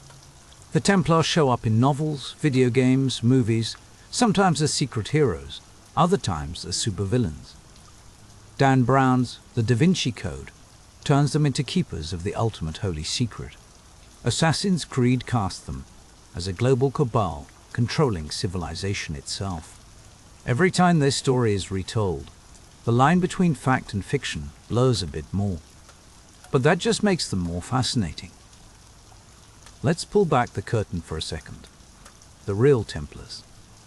They were flesh and blood, brave, ambitious, definitely flawed. They tried to blend monastic vows with the brutal business of war, and it didn't end well for them. But the myth. Oh, the myth is immortal. Because myths give us what actual history sometimes can't. Answers, meaning, and a dash of magic. The final, sobering truth is this. The real Templars died in dungeons and on burning scaffolds. But the mythic Templars ride on forever, armored and mysterious, haunting the imagination of every would-be treasure hunter and conspiracy theorist. In a way, Philip the Fair failed spectacularly. He destroyed the men, but their legend is untouchable. 7 centuries and change have passed since the last Grand Master screamed his curse into the Parisian wind. But the Red Cross lives on. You'll find it in literature, in carved stone, in pop culture cameos, and whispered in the strange corners of conspiracy forums. The Templars might be gone, but their legacy is anything but dead. And if you peel back the layers, you see they were more than just warriors. They were innovators. In an age when kings ruled by divine right and banking was a sin, the Templars built a pan. European network that prefigured modern finance. They're letters of credit. They're basically the granddaddies of the traveler's check. Their commanderies acted like regional branches of a medieval multinational. It was globalization before globalization had a catchy name. Militarily, the Templars rewrote the rulebook. Chivalry used to be a personal style. Do your best. Hope for the best. The Templars turned it into a system, an institution, enforced with almost military discipline. Forget lone knights jousting for glory. These were squads, drilled like special forces, willing to die for an idea bigger than themselves. Culturally, they blew up the idea that holiness and violence couldn't mix. The warrior monk became a paradox that Europe couldn't stop talking about. Their fall, though, is a cautionary tale. Unchecked power, answerable to nobody, eventually draws the wrath of everyone. It was a medieval corporate takedown. Only the shareholders were kings and popes, and the boardroom was a dungeon. Today the Templar image is more myth than man. But myths stick with us. And the memory of the Templars, brave, flawed, betrayed, reminds us that history isn't just written in victories. Sometimes it's etched in ash and legend. So next time you spot a red cross on white cloth, remember, it once belonged to men who truly believed they were doing God's work, until ambition, politics, and fear burned it all down. In that collision of gold, steel, and fire, a legend was born. And history, as always, was rewritten by the survivors. And speaking of rewriting history, let's shift gears from secret brotherhoods and burning legends to the next great act of defiance against the ordinary. Because in 12th century Paris, the world was changing. And at the heart of that transformation, a new vision was about to take shape, one that would forever alter the skyline and spirit of Europe's greatest city. Imagine Paris in the 1100s, a city on the verge of a glow-up that would make even today's real estate developers jealous. The streets are muddy, the houses are timber, and the skyline, well, let's just say it's more medieval huddle than majestic metropolis. But all of that is about to change, thanks to one man with a plan so bold, you'd think he was auditioning for a medieval episode of Extreme Makeover, Cathedral Edition. Enter Maurice de Sully, the Bishop of Paris. Now, Sully isn't your average church leader, clutching a Bible and hoping the roof doesn't cave in during Sunday Mass. No, this guy is a full-blown visionary. When he gets handed the keys to the spiritual heart of Paris in 1160, he takes one look at the old Saint-Étienne Cathedral and decides, yeah, we can do better. A lot better. And by better, he means building something so colossal, so breathtaking, that even the angels would be left looking up in awe. Maurice isn't just thinking about another stone box with a cross on top. He's dreaming of a monument to rival anything in Europe, a place that would shout the power and glory of the church louder than the cathedral bells ever could.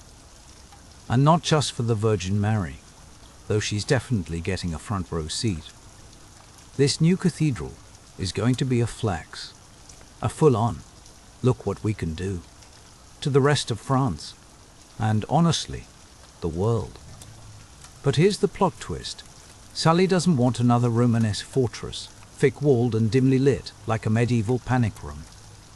He wants something brand new, radical. He wants Gothic. And in 1163, he gets the green light. Rumor has it that Pope Alexander III himself shows up, tossing a little papal sparkle on the proceedings, by blessing and laying the very first stone. Instant headline. Pope breaks ground. Paris holds its breath. Construction kicks off at the eastern end, the choir and apse, where one day voices will soar beneath arches that seem to defy gravity. But this isn't just any construction project. This is the medieval equivalent of building the Death Star, minus the lasers, and with a lot more limestone. Notre Dame isn't just a building, it's a generational promise. And that's exactly what it takes. The people of Paris, stonemasons, blacksmiths, carpenters, artists, show up, rolling up their sleeves and getting to work. Limestone is dragged in from nearby quarries. Tools clank and echo through the muddy streets. Scaffolding rises so high, even the most daring pigeons have second thoughts.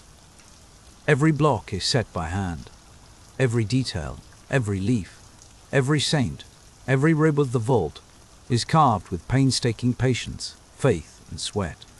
It's the medieval version of crowdsourcing, except instead of donations, everyone's pitching in a lifetime of labor. And here's the kicker. Most of these workers know they'll never see the finished product.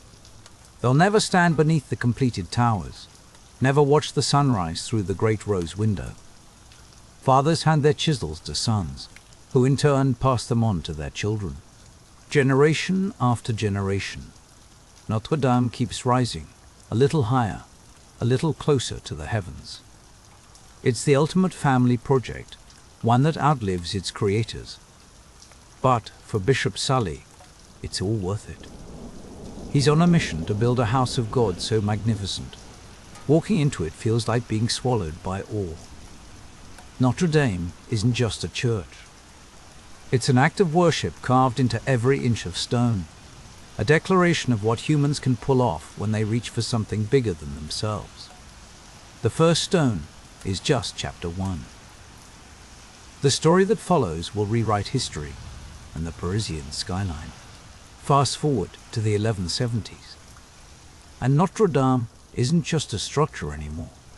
It's becoming a symbol, a beacon in the middle of a city that's still mostly mud and timber.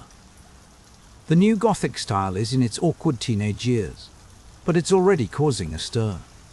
No more squat, fortress-like churches with walls so thick you could host a siege inside.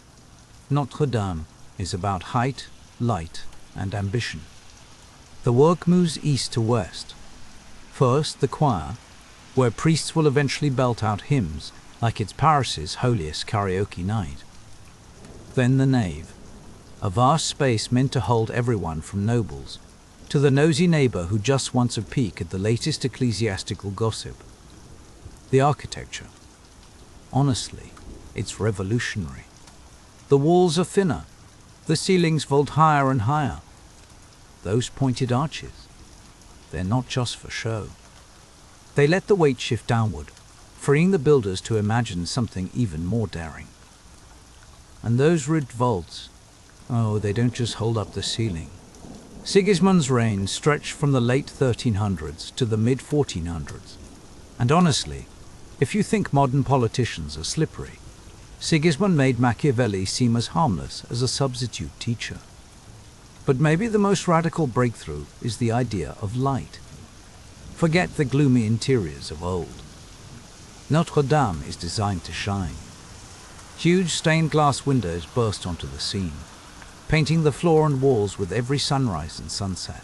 Suddenly, stories from scripture aren't just whispered from the altar. They're exploding into color, told in beams of sunlight and shards of glass. Every part of Notre Dame is loaded with meaning. The columns aren't just holding up the roof, they're saints standing guard. The archways, not just pretty, they're spiritual gateways meant to usher you from the mud of Paris into the possibility of salvation. The entire building is theology, and every mason is a scribe, chiseling their faith one block at a time. And while all of this is happening, Paris itself is transforming. The cathedral doesn't just sit quietly in the background. It becomes the city's pulse. Markets spring up around it, sermons echo along the Seine, and students from the new University of Paris gather beneath its unfinished walls to debate, flirt, and probably invent the first ever student protests. Notre Dame isn't just a building. It's the soul of the city, beating louder with every stone. But let's not sugarcoat it. This build is a grind. There are no cranes, no power saws, no fancy hard hats. Just muscle, wood scaffolding, and an endless supply of determination. Hundreds of workers grind through year after year. When one falls, another steps up to take their place. Their names rarely make it into the history books. Their reward, not fame, but faith, and the hope that their children's children will someday see the dream made real. By the year 1200, the choir and most of the nave are done, towering over the city. The miracle is taking shape. Notre Dame is no longer just an idea. It's stone, glass, sweat, and prayer. And as the walls stretch higher, so does the ambition of everyone involved. They're not just building a church, they're rewriting the rules of what's possible. But then comes the plot twist that every good story needs.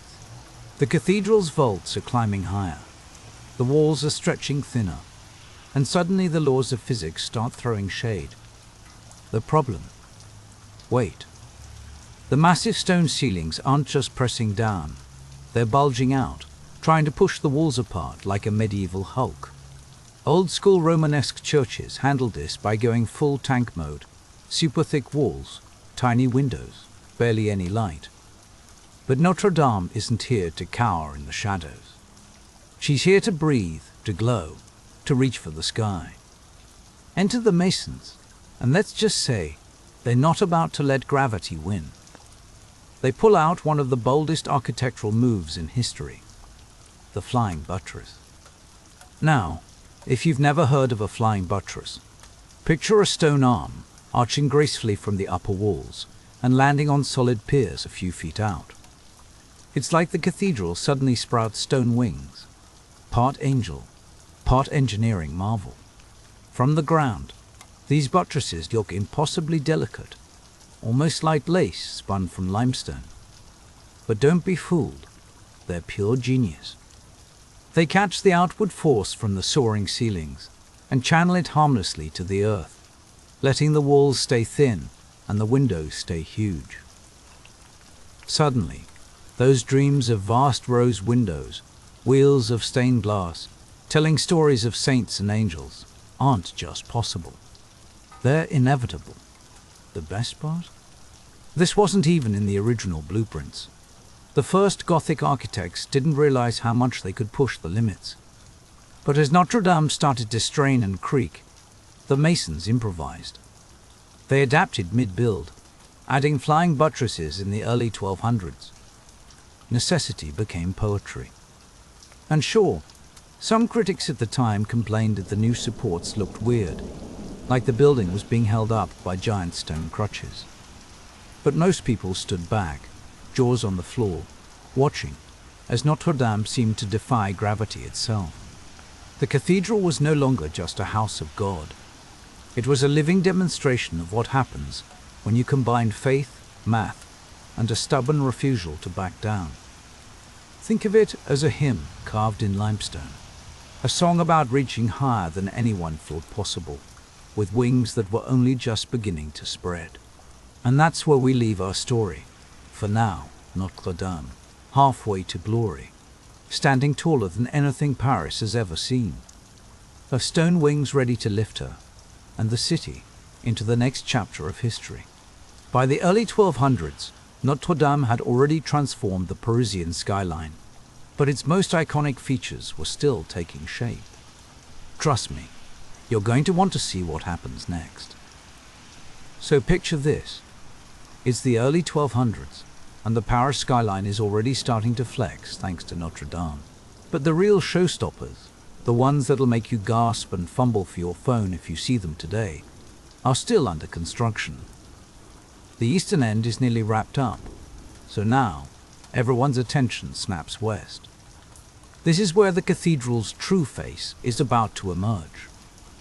If Notre Dame were a celebrity, the west facade would be its red carpet moment, the part the paparazzi always zoom in on first. Let's talk about those twin towers. Even if you've never set foot in Paris, you know these iconic silhouettes. The west facade isn't just an entrance. It's like an ancient press release, shouting to the world, this is power, this is faith, and yes, we're watching you. The designers wanted you to feel tiny, and they absolutely succeeded. The doors are so tall, you'd swear they were built for giants. Above, there's a parade of stone VIPs, kings, prophets, saints, and demons, staring down at you like they're judging your outfit choices. Walking through those doors, you aren't just entering a building. You're stepping onto sacred ground and straight into the divine spotlight. Construction on the towers kicks off in the early 1200s. And, in true medieval fashion, they take their sweet time, decades in fact. Each tower inches up, block after block, until they're brushing 70 meters. But here's the twist.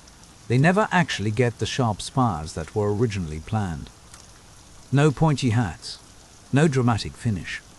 Just these powerful flat-topped giants, looking like they could bench press a castle if they felt like it.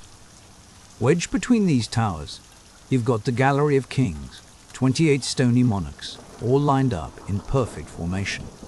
Back in the day, these statues signaled the divine right of kings, God's chosen rulers, standing guard. Later, during the French Revolution, a mob mistook them for French royalty and took off their heads. Oops.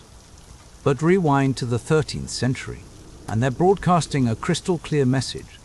The church and the crown are inseparable, and you're officially on their turf. Directly below, you'll find 3 massive portals, each one a sermon in stone. the central portal. That's the Last Judgment. It's basically the medieval version of a blockbuster movie poster, Christ in the center, flanked by angels and demons, while souls climb out of graves like extras in a supernatural thriller.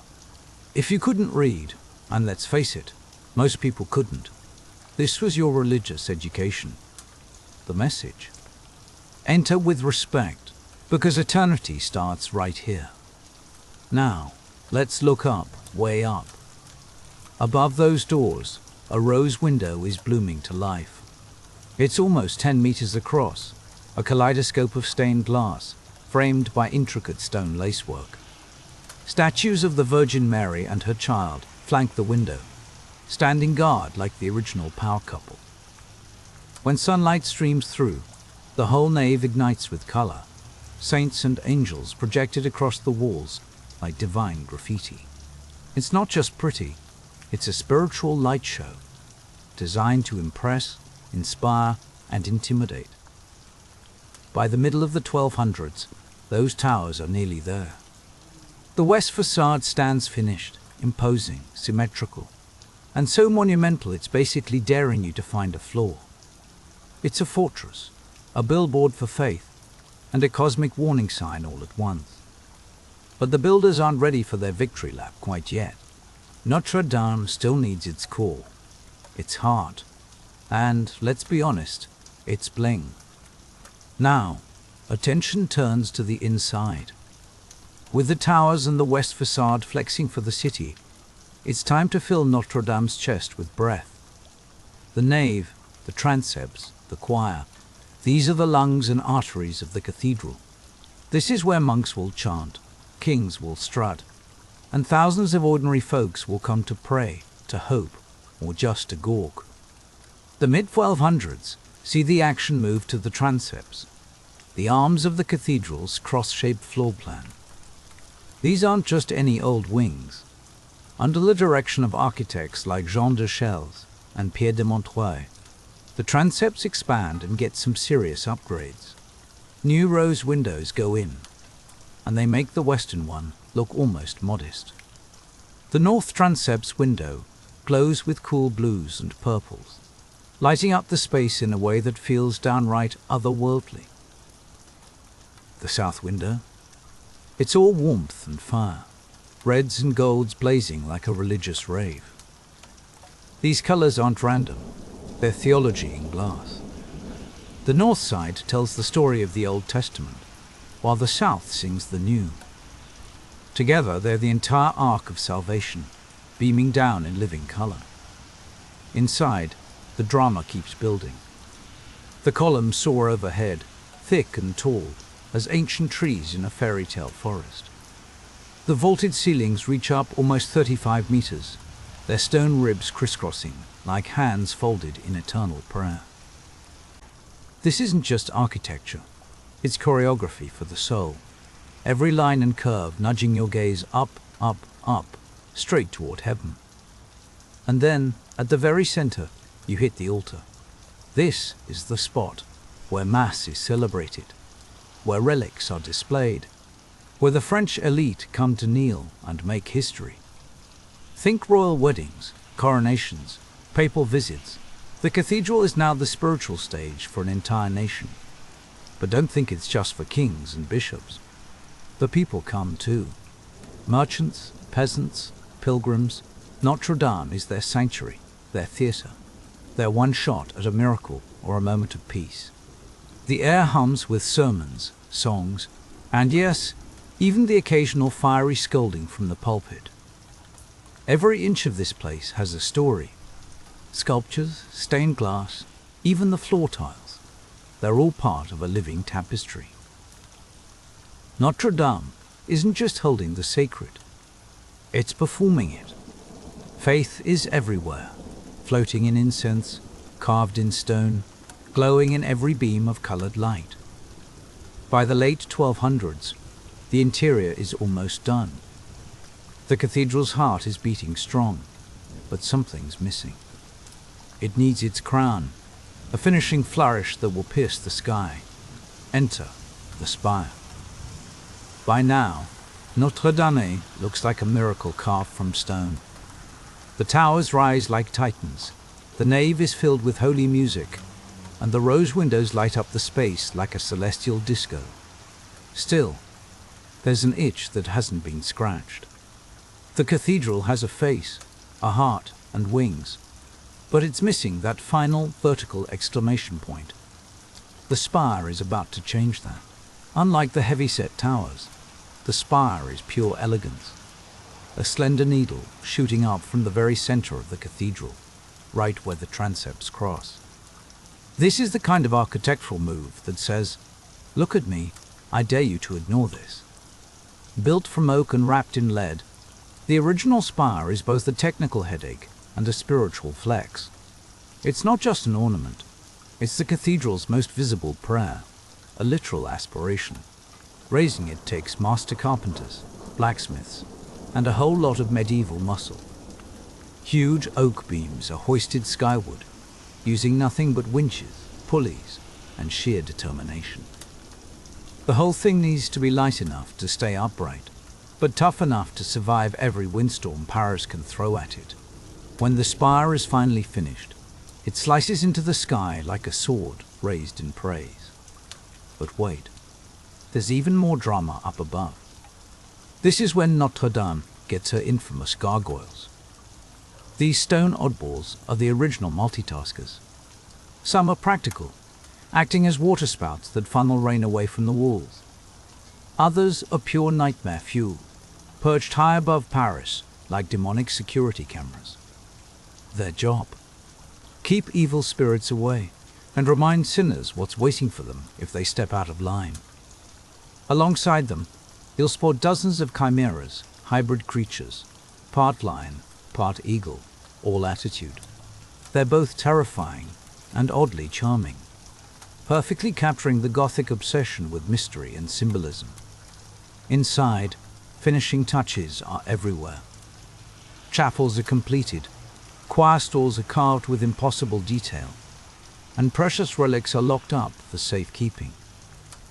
At this point, Notre Dame is fully operational, a sacred machine and a national theatre rolled into one. It's taken close to 2 centuries, the sweat and skill of tens of thousands, and the unwavering belief of an entire kingdom. By 1345, after nearly 200 years of drama, devotion, and dazzling ambition, Notre Dame is officially complete. But let's not kid ourselves, complete is a moving target. This cathedral isn't frozen in time. Over the centuries, it'll be battered, restored, reinvented, and resurrected again and again. But by the 14th century, its bones are in place. The Gothic age has dropped its mic. History has its masterpiece. And just as Notre Dame's legacy is solidifying, the world outside its walls is about to get a whole lot wilder. Because on the other side of the globe, a woman no one saw coming is about to rewrite the rules of power, piracy, and history itself. Picture this. It's the middle of the 1300s, and Notre Dame de Paris isn't just any old church. Nope. It's this cathedral, the ultimate status symbol, the architectural equivalent of dropping a royal crown right in the center of Paris. For the next 400 years, Notre Dame isn't just a building. It's the main stage for the biggest dramas in French history. If Paris is a theater, Notre Dame is the spotlight, and every king, queen, and would-be hero has to make their entrance through those enormous doors. Let's be real. If you wanted your coronation to go viral in medieval terms, you did it at Notre Dame. Royal weddings? Check. State funerals with all the trimmings? Absolutely. When the monarchy needed to flex, the bells of Notre Dame made sure the whole city knew. They practically sing, pulling your eyes, and, let's be honest, your prayers, straight up to the heavens. But it wasn't just kings strutting their stuff. Generals, bishops, foreign dignitaries, anyone who was anyone in the world of power, found themselves kneeling, bargaining, or plotting beneath those stone arches. And when disaster struck, When plague or famine or siege hit Paris, the masses poured in, heads bowed, desperate for some sign that the universe was listening. Notre Dame became something more than stone and stained glass. It was a living witness to hope, fear, and every wild swing of history. Politically, Notre Dame was more than a landmark. It was the spiritual anchor for the French monarchy. Its location on the Allée de la Cité put it at the literal and symbolic heart of Paris. The priests weren't just there to bless the bread and wine. No, they blessed banners before war, conferred a sort of divine legitimacy on every royal decree, and made sure the crown's claim to power felt like it had a heavenly stamp of approval. If the king ruled the land, Notre Dame ruled his soul. And culturally, oh boy, pilgrims would trek for days and weeks just to catch a glimpse of its legendary relics. The big prize, the crown of thorns, rumored to have graced the brow of Christ himself. The cathedral's organ could shake your bones during feast days, while the choir belted out harmonies that pushed medieval music to its limits and beyond. Notre Dame wasn't some frozen relic. It kept evolving. New art styles, musical innovations, shifting rituals, all of it found a home within those walls. But as with every trend, tastes change. By the 1600s and 1700s, Paris was getting tired of Gothic drama. Baroque was the new black, flouncy, ornate, and about as subtle as a gold-plated carriage. Notre Dame's spiky silhouette was suddenly seen as a little too yesterday, and people started talking about modernizing its look. Some even tried to smooth out the wild medieval edges. Still, the cathedral endured, stuck between centuries, respected but increasingly overlooked. The tower survived storms and war. The bells kept tolling, but something felt off. The world was changing, and the ground beneath Notre Dame was shifting too. Notre Dame had been born from faith, crowned by kings, and worshipped by generations. But soon, it was about to meet a force even stone couldn't resist: revolution. Fast forward to 1789. The French Revolution explodes, and suddenly Notre Dame finds itself on the wrong side of the guillotine. For centuries, it had stood for monarchy and Catholic power, the exact stuff the revolutionaries wanted to wipe out. And when you're a symbol during a revolution, let's just say you should probably start worrying. The attack wasn't just on ideas, it was on the cathedral itself. Revolutionaries stormed in, ready to take out centuries of resentment on anything that even hinted at royalty. The statues of biblical kings lining the facade? Oops, those looked a little too much like the real French kings. Off with their heads, all 28 of them. Sculptures were smashed, altars were trashed, and the massive bells that once thundered for royal births and papal visits melted down for cannons. Even the sacred relics, like that famous crown of thorns, were hidden away, some lost forever. When the dust settled, Notre Dame was barely more than an empty shell. In 1793, the cathedral was officially deconsecrated. No more church, no more prayers. Instead, it got a brand new identity: the Temple of Reason, dedicated to revolutionary festivals and the cult of secular enlightenment. And if that wasn't weird enough, someone decided to use the hallowed nave, a space that once echoed with sacred music, as a wine warehouse. The air that had once vibrated with hymns now reeked of spilled barrels and dampness. The spire, damaged and crumbling, was eventually taken down for safety, and the gargoyles. They tumbled from their perches, casualties of neglect and time. Rats took over the crypt. The roof leaked. Paris, it seemed, had lost its heart, and in its place was a ruined shell, forgotten and ignored. But here's the twist: Notre Dame didn't die. Like every great diva, it staged a comeback. When Napoleon swept into power, he understood the value of good theatre. In 1804, he chose Notre Dame for his self-coronation as emperor. The cathedral was hastily polished up, scrubbed just enough for the cameras, the crowds. But make no mistake, this wasn't about religion. Napoleon snatched the crown from the Pope's hands and put it on his own head. The message was clear. Notre Dame still mattered, but it was there to serve power, not sanctity. Even so, decades of neglect had left deep scars. By the 1830s, Notre Dame was literally falling apart. Demolition was seriously on the table. Some Parisians thought it might be better to bulldoze the past and build something new, maybe something less medieval, less haunted by ghosts of kings and saints. And then, just in the nick of time, along came a writer with a flair for the dramatic. Enter Victor Hugo, the original influencer, before Instagram was a twinkle in anyone's eye.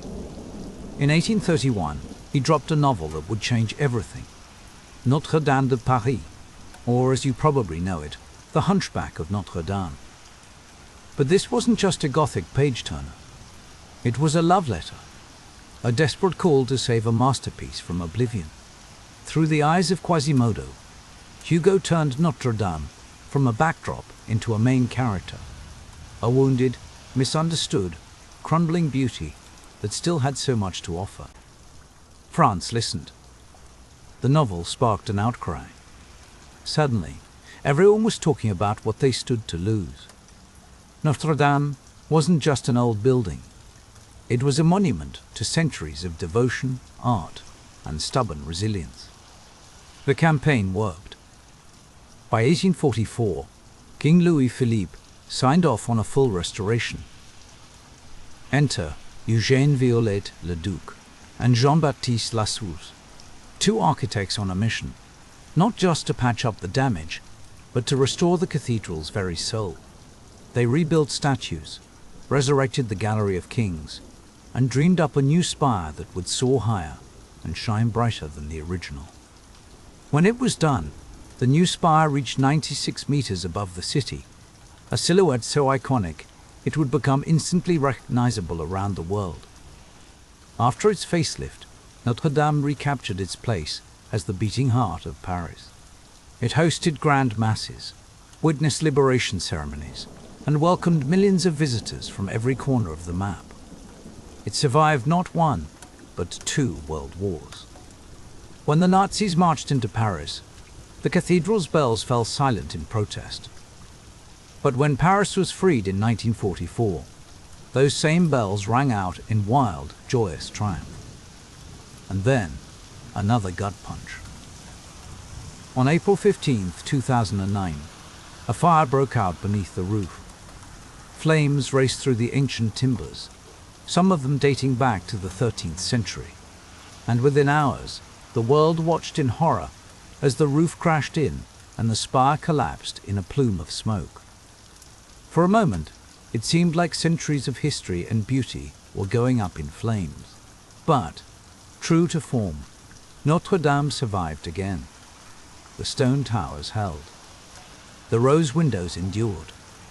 The precious relics were pulled to safety by firefighters, priests, and quick-thinking Parisians. And as the world mourned, France made a promise: Notre Dame would rise again. If you take away just one thing from Notre Dame's story, let it be this: it's never just about the architecture. It's about memory, identity, resilience, and the stubborn refusal to let beauty and meaning be erased. This cathedral has been a church, a symbol, a battleground, a survivor. Every time it's knocked down, it finds a way to rise. In every stone that climbs back into place, Notre Dame reminds us that faith, art, and community can be reborn, no matter how many times the world tries to write the final chapter. Now, let's switch scenes. We're leaving Paris behind for the humid, crowded harbors of southern China in the late 1700s. And here, in 1775, another legend is born, though nobody realizes it yet. Her original name isn't recorded, because history has a bad habit of misplacing details about women. It doesn't expect to become important. But we'll come to know her as Jung Yi Sao, meaning wife of Jung-yi. Spoiler alert, what she does with that name will shake empires to their core. Jung-yi Sao's childhood isn't the stuff of fairy tales, it's the stuff of survival. She grows up poor in Guangdong province, where opportunities for girls are about as rare as a pirate with a conscience. By her teens, she finds herself aboard a floating brothel, one of the infamous flower boats that dot the harbors of Canton. These aren't pleasure cruises. They're boats where desperate girls cater to merchants, naval officers, and, yes, pirates. But Jung-yi Sao isn't just another face in the crowd. She's sharp, observant, and, most importantly, she knows how to listen. While others entertain, she gathers secrets. She remembers names, tracks who owes what to whom, and, before long, she's more than just entertainment. She's an information broker, quietly building a network among the powerful and the dangerous. It's a risky business, but it's the first step in a journey that will make her a legend. And then, the real plot twist. She catches the eye of Jung-yi, a pirate lord with a fearsome reputation and a fleet of ships known as the Red Flag Fleet. He's not the first pirate to cross her path, but he will be the last. Struck by her wit and cunning, a rare pairing in his world, Jung-yi proposes marriage. But Jung-yi Sao isn't about to just become another pirate's wife. She negotiates. And not just a little, she wants joint control of the fleet, a say in every plunder and alliance, and veto power on strategy. In other words, she wants to be a partner, not property. Jung-yi agrees, whether out of love, respect, or sheer survival instinct. In 1801, they marry, and just like that, the most unlikely of dynasties is born. Jung-yi Sao isn't content to stand in anyone's shadow. She dives into pirate politics, mastering the rivalries, the hierarchies, and the unspoken rules of the sea. While Jung-yi leads from the prow, she builds alliances, recruits loyalists, and learns to rule from behind the scenes. But she's not meant for the shadows. In 1807, tragedy and opportunity collide. Jung-yi dies suddenly, maybe in a typhoon, maybe by foul play, nobody's quite sure. The vultures circle. Every pirate captain with an ounce of ambition tries to grab a piece of the empire, confident that the fleet will fall apart without its leader. What they don't count on is Jung-yi Sao. She doesn't take command with brute strength or empty threats. She moves with strategy, building consensus, sealing alliances, and, just to keep things airtight, she marries Jung-yi's adopted son and right-hand man, Chun-po Tsai. It's a power play worthy of the best political thrillers: personal loyalty, military might, and an unbroken chain of command. In less than a decade, Jung-yi Sao goes from a brothel girl with no name to the uncontested pirate queen of the South China Sea.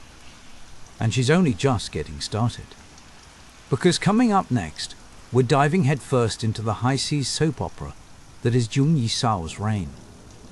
From building an empire and crafting the infamous pirate code, to taking on the Qing dynasty itself. Trust me, this is where things get wild. When Jung-yi Sao took command in 1807, she didn't just inherit a pirate fleet. Oh no. She inherited what was basically a floating superpower. A seaborne kingdom that made most European navies look like kids, splashing around with rubber duckies. You might expect a power vacuum, a frenzy of captain-on-captain drama, maybe a little Real Housewives of the South China Sea chaos. But that's not what happened. Instead, Jung-yi Sao locked down control like she was born to do it. She didn't just keep this pirate federation alive. She pumped it full of adrenaline and transformed it into a full-blown maritime empire. Let's talk numbers, because the scale here is honestly wild. When she took charge, the Red Flag Fleet had around 300 ships. By the end of her first year, over 600. And if you trust the spiciest estimates, at its peak she commanded up to 1,800 ships and a staggering 70,000 crew. That's not a typo. 70,000. For context, the British Royal Navy, the literal gold standard of the era, didn't even touch those numbers. Zheng Yisao looked at European great powers and basically said, "That's cute. Now, how do you keep that many pirates from stabbing each other in the back over treasure, rum, or the last bowl of rice? You don't do it with good vibes and motivational posters." Zheng Yisao ran this operation with a mix of ruthless logic and a psychological insight that would put Fortune 500 CEOs to shame. At the heart of her power was a pirate code. Think less cool tattoos and parrots, more corporate bylaws with decapitation as the HR policy. Every aspect of pirate life was covered: loot, loyalty, discipline, punishment. Step out of line and you'd regret it instantly. Let's get into the nitty-gritty of this code. Because honestly, it's the stuff of pirate legend, and more than a little nightmare fuel. Steal from the communal treasury. Off with your head. Assault a female captive without her direct permission. Executed on the spot. Try to desert. Say goodbye to your ears, and get ready for a humiliating parade down the decks as a warning to everyone else. This wasn't some romanticized pirate free-for-all. It was order, delivered in blood and iron. But fear wasn't the only lever she pulled. Zheng Yisao knew people need more than threats to stay loyal. She offered something most pirates had never even dreamed of: security, structure, and a predictable share of the loot. Under her system, everyone got to keep a solid 20% of whatever they personally captured. The rest went into a massive communal fund, closely managed by her inner circle. This wasn't just some dragon sword for personal indulgence either. That pot paid for fleet repairs, pensions for dead pirates' families, bribes to local officials, and rainy day emergencies. Suddenly, piracy started to look less like a last resort and more like a viable career path, with health benefits and a retirement plan if you lived long enough. And here's where things get even weirder. Instead of ruling with pure terror, Zheng Yisao built a system that actually attracted people. Defeated rivals and terrified villagers didn't always run away. Many of them joined her, swearing fealty to her code, because, let's be real, her pirate empire was safer, richer, and more reliable than the local government. She split her enormous fleet into 6 color-coded squadrons: red, black, white, blue, yellow, and green. Each squadron had its own boss, but all roads led straight back to Zheng Yisao. Her top lieutenant, Zheng Po Sai, ran the elite Red Squadron, her version of a special forces unit loyal to the bone. Now, let's smash the Hollywood image of pirates as sloshed maniacs in eyeliner. Zheng Yisao's fleet ran more like a Fortune 500 conglomerate than a den of cutthroats. There were taxes. There was a hierarchy. There were even pirate performance reviews. Though, let's be real, a bad review here could cost you more than your bonus. Her code functioned like a constitution, setting out who got what, when, and how. After every raid, all plunder went straight to the central storehouse. The person who actually nabbed it got their cut, but the lion's share went into the collective pool. That pool wasn't just for show.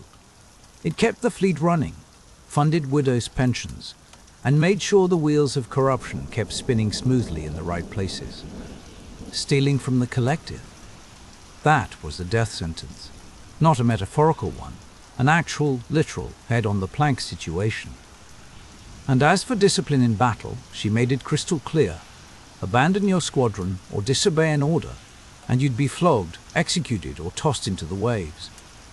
Try to desert. Decapitation immediately. The code even regulated relationships. If a pirate kidnapped a woman, he was legally required to treat her with respect. Assault was a one-way ticket to beheading. Zheng Yisao wasn't running a madhouse. She was running a state, and her law was absolute. This all created a bizarre, almost utopian world, at least compared to the corrupt and chaotic system on land. Pirates knew the rules. They knew the consequences. They knew their share. Loyalty wasn't just about following a charismatic leader. It was about buying into a system that worked better than anything on shore. Even prisoners and villagers got in on the action, often choosing to join rather than face the alternative. And who could blame them? Piracy under Zhong Yisao was sometimes safer and more lucrative than honest labor. Her influence didn't stop at the water's edge. Coastal villages paid tribute for her protection, getting a sweet deal in exchange for safety and a bit of autonomy. Refuse, and your village might wake up to find itself on fire. Comply, and you became part of the greatest pirate machine history had ever seen. Zhong Yisao wasn't just a pirate queen. She was a sovereign with her own laws, her own subjects, and a navy that put most countries to shame. By 1808, it was obvious this wasn't just an annoying pirate problem for the Qing dynasty. This was a full-blown national crisis. Her fleet owned the South China Sea, controlling trade, raiding imperial outposts, and making the emperor's navy look like a bunch of floundering tourists. The Qing tried to save face, launching campaign after campaign to crush the pirates. What they got instead was an endless highlight reel of epic fails. Time after time, Qing warships set sail, brimming with imperial confidence, and got absolutely clowned by Zhong Yisao's armada. She knew the local waters like the back of her hand, every hidden cove, every shifting current, every weather trick. Her pirates fought in synchronized squads, swapped ships mid-battle, and lured enemies straight into perfectly timed ambushes. Whole squadrons of imperial ships were captured and absorbed into her fleet. Imagine the morale boost. Hey, did you hear? The boss just doubled our fleet again, with enemy ships. Meanwhile, imperial officers were often corrupt, underpaid, or just plain incompetent. Zhong Yisao's men, on the other hand, were razor-sharp, loyal, and knew exactly what was at stake. Victory meant rewards. Disloyalty meant death. The difference in morale was so staggering, it's almost unfair to call these battles. They were more like highly efficient business acquisitions, just with cannons and more shouting. As the war dragged on, the Qing dynasty started to sweat. Desperate, they begged for help from European powers, the Portuguese, the British, anyone with a decent navy and a grudge against pirates. Sure, the foreign navies had better ships and bigger guns, but they had zero clue how to navigate the South China Sea's labyrinth of islands and shoals. Zhong Yisao's pirates ran circles around them, literally and figuratively. The pressure kept building, though. By 1809, a coalition of Qing, Portuguese, and Cantonese forces tried to corner her fleet. Even then, she slipped through their grasp, launching counterattacks that left her enemies dazed and demoralized. Our empire wasn't just surviving, it was actively humiliating the powers that tried to bring her down. But let's face it, war, even pirate war, comes with a price tag. Years of conflict bled resources and wore down even the toughest crews. Even the greatest pirate empires can't fight forever. And here's where Zhong Yisao's real genius shines through. She knew that sometimes the smartest move isn't to win every battle, but to know exactly when to walk away, with your head held high and your fortune intact. She had no plans to go down with her ship, or end up as a cautionary tale in some dusty imperial courtroom. No, Zhong Yisao was about to rewrite the ending and leave history and her enemies completely stunned. And that's exactly where we're headed next, because by 1810, Zhong Yisao had done the impossible. So let's set the scene. It's 1810, and the South China Sea is one giant swirling rumor mill. The headlines are screaming, who else could fend off the entire Qing dynasty, slap foreign navies around for fun, and still walk tall at the helm of the most terrifying pirate armada in history? No one, that's who. But even the ultimate pirate queen knows when it's time to switch gears. The world's hottest ticket, a red flag fleet, was showing a few cracks. Supplies were starting to run thin, alliances were fraying, and the endless list of enemies was starting to feel a little too endless. If you're picturing a tired pirate queen, clutching her pearls and wringing her hands, think again. Zhong Yisao was all about realism, not drama. So, what did she do? Did she go down in a blaze of glory? Please. This is Zhong Yisao we're talking about, not some tragic anti-hero looking for a poetic death scene. She picked up her metaphorical phone and called the Qing government. And not to grovel either. No, she came with a list of demands that would make any modern lawyer jealous. She knew exactly how much leverage she had. After all, the Qing had tried everything to wipe her out, and every plan had fizzled. Their own people respected, or, let's be honest, feared, her way more than they ever did the emperor. Zhong Yisao could bargain not as a criminal on her knees, but as the queen of her own floating nation. Now, picture this red carpet moment, Zhong Yisao, flanked by an entourage of armed guards, sail straight into Guangzhou. Her ships are still flying, the red flag fleet's colors, bold as you please. This isn't a surrender march, it's a power move.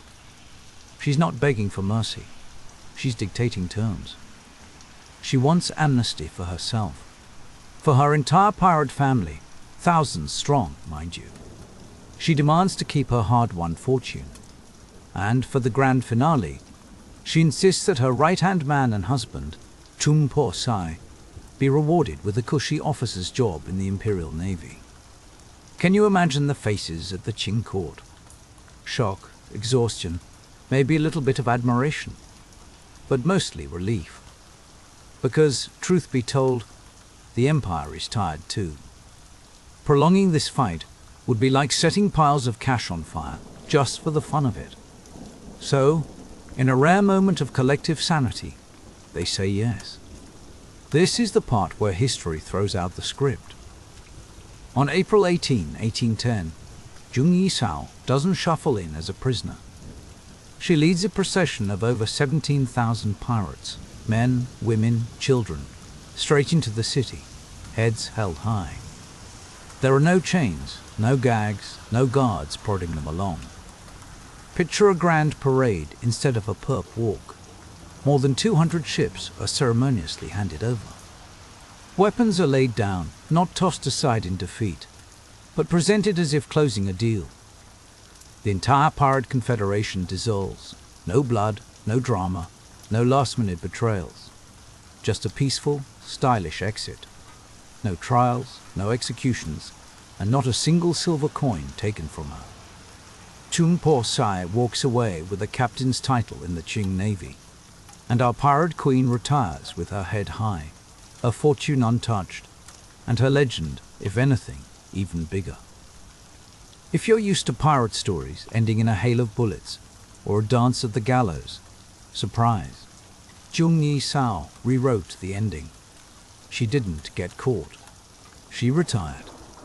She turned piracy into a negotiation and walked away with the ultimate severance package. The red banner may have come down, but her legend was just starting to fly. Let's talk about what happens next. Most pirates don't get a second act. Zhong Yisao gets a full-blown sequel. After the grand surrender, she settles in Canton, today's Guangzhou, alongside her husband, now Captain Chung Po Sai of the Qing Navy. The transformation from feared pirate empress to respectable citizen would sound ridiculous for anyone else. For Zhong Yisao, it's just another move on the chessboard, and she doesn't go into hiding, not even close. She lives openly, comfortably, and, let's not kid ourselves, a little bit luxuriously. The authorities, they mostly leave her alone, probably because nobody wants to poke the sleeping dragon. She slips quietly into business, opening a gambling house and launching, get this, an opium smuggling ring. Not exactly legal, But let's just say her influence keeps the law at arm's length. She isn't building another empire, but she has zero interest in fading away into the crowd. She keeps her connections. She guards her fortune. She makes her own rules. Her marriage to Chung Po Tsai lasts, and together they raise a family. While he's off hunting pirates, not so, ironically now working for the very government they once terrorized. She runs the business side of things. She moves among the city's elite, gets consulted for her expertise in all things maritime, and stays a living legend among every sailor and trader up and down the coast. But here's the real jaw-dropper. It's not just that she survived. It's how she lived. She absolutely smashed every expectation her society had for women. Born poor, sold off as a teenager, she didn't just escape the brothel. She climbed to the very top of a world utterly dominated by men. And instead of dying on a battlefield or dangling from a noose, she retired on her own terms and died of old age in 1844, at 69. She never played for redemption. She didn't need to. Her existence alone was one giant middle finger to every custom, law, and expectation that tried to cage her. In an era when women were expected to keep quiet, Jung Yi-sao commanded fleets, cut deals with emperors, and negotiated circles around the men who thought they could control her. And when she decided she was done, she left richer and freer than any pirate in recorded history. Her ships may have been anchored, her cannons quiet, but her story was just getting started. Think about the names the history books usually celebrate: Blackbeard, Bartholomew Roberts, Henry Morgan. Men who wreaked havoc in the Caribbean got their names in every swashbuckling tale, and usually wound up dead in some dramatic fashion. But lurking in the shadows of their fame is Jung Yi-sao, not just their equal, but their better. She didn't just command a few ships, she ran armadas. She didn't burn down a couple of villages, she controlled entire stretches of sea. She didn't die in battle. She negotiated her way out of piracy and into peace, and walked away without losing a thing. Among the all-star lineup of pirate legends, Jung Yi-sao stands out as the most successful, and somehow the least understood. Her story isn't just about luck or cutthroat ruthlessness. It's about strategy, intelligence, and a rock-solid understanding of human nature. She kept people loyal, sure, by being fierce, but also by rewarding them, by enforcing order, and by building a pirate society that actually functioned. She was a tactician, a politician, and a psychologist, all rolled into one. And don't forget, the most jaw-dropping part of all this is that she did it as a woman, smack in the middle of Qing Dynasty China, a world where women weren't supposed to make noise in public, let alone run criminal empires at sea. Jung Yi-sao didn't just bend the rules, she steamrolled them. She earned the respect of cutthroat pirate captains, forced the Qing dynasty to the bargaining table, and rode off into retirement as a business leader and matriarch. She didn't inherit a man's legacy. She took it, flipped it, amplified it, and made it her own. So why isn't her name plastered across every page of history? Why is she a phantom compared to her male counterparts, rarely romanticized in the West, and often edited out of popular narratives? Let's get real. Her story just doesn't fit the neat little boxes mainstream historians love. She wasn't a doomed anti-hero. She didn't die for anyone's idea of justice. She wasn't European. And, most inconvenient of all, she was a woman who outplayed an empire. That's not a narrative that sits comfortably in the old boys' club of history. In the official Chinese records, she's basically a footnote, a problem solved, not a legend to be celebrated. The Qing dynasty wanted her erased, not remembered. She had exposed their naval weaknesses, made a mockery of imperial power, and then walked away without a single punishment. Even her success was an embarrassment to the throne. Western chroniclers weren't much better. For centuries, piracy has been painted with a distinctly European brush, peg legs, parrots, and all that jazz. Jung Yi-sao didn't fit the costume. She wasn't a swashbuckler. She was a strategist. She didn't duel for glory. She negotiated for power. She didn't die at the hands of the state. She talked her way out and won. For many historians, that story wasn't just unromantic. It was downright inconvenient. But legends have a way of coming back, don't they? In the last few decades, her legend has clawed its way back into the light. Scholars, feminist historians, and pirate nerds everywhere have started to resurrect her memory. Documentaries, novels, even video games are now tipping their hats to the pirate queen of the South China Sea. Still, so much of her life is a mystery. Her real name, lost. Most of her story comes from the words of her enemies, Qing officials, foreign sailors, and later, European writers. But what survives is enough to sketch the outline of a giant. She wasn't just a woman who broke the mold. She was a woman who never even acknowledged the mold existed in the first place. Jung Yi-sao didn't wait for permission to become powerful. She seized power, wielded it with surgical precision, and then faded from the scene with more wealth, more authority, and more dignity than any pirate, man or woman, before or after her. She wasn't forgotten. She was erased. But legends, as always, have a way of haunting the shadows until someone brings them back to life. She didn't need a crown. Her authority didn't come from a throne or royal bloodline. It came from command, from respect, from thousands of voices echoing her orders across the waves. In every way that matters, she was a queen. A monarch whose kingdom had no fixed borders, no palaces, no flags. Her domain was the South China Sea, stretching from the Gulf of Tonkin to the shores of Guangdong. She built something no one else has ever managed, a pirate confederation that was more than just a criminal network. It was political. It was organized. It actually worked. She controlled trade routes, laid down her own laws, negotiated on even footing with emperors, and enforced order in waters even the Qing Empire couldn't tame. Her ships weren't just random raiders, they were fleets. Her captains weren't freelancers, they were officers. Her people weren't rogues, they were citizens of a floating nation. And what really sets her legacy apart isn't just her meteoric rise, it's her astonishing exit.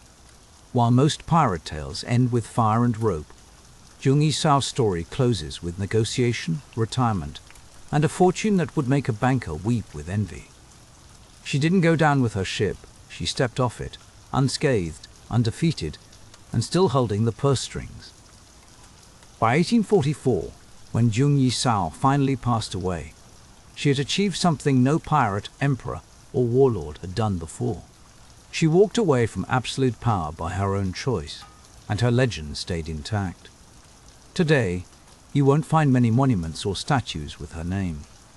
There's no grand palace, no commemorative square. But her presence lingers over the South China Sea, like a storm that refuses to dissipate. She's there in the stories. Sailors whisper, in the bold ink of rebel women, in the hearts of anyone who knows that true leadership is about will, not birthright.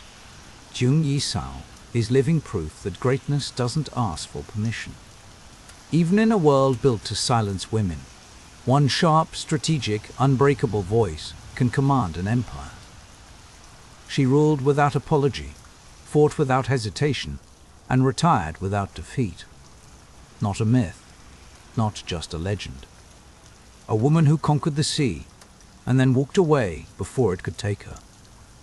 Her sails may be gone, but her shadow, it still stretches across the waves, as untouchable and unforgettable as ever.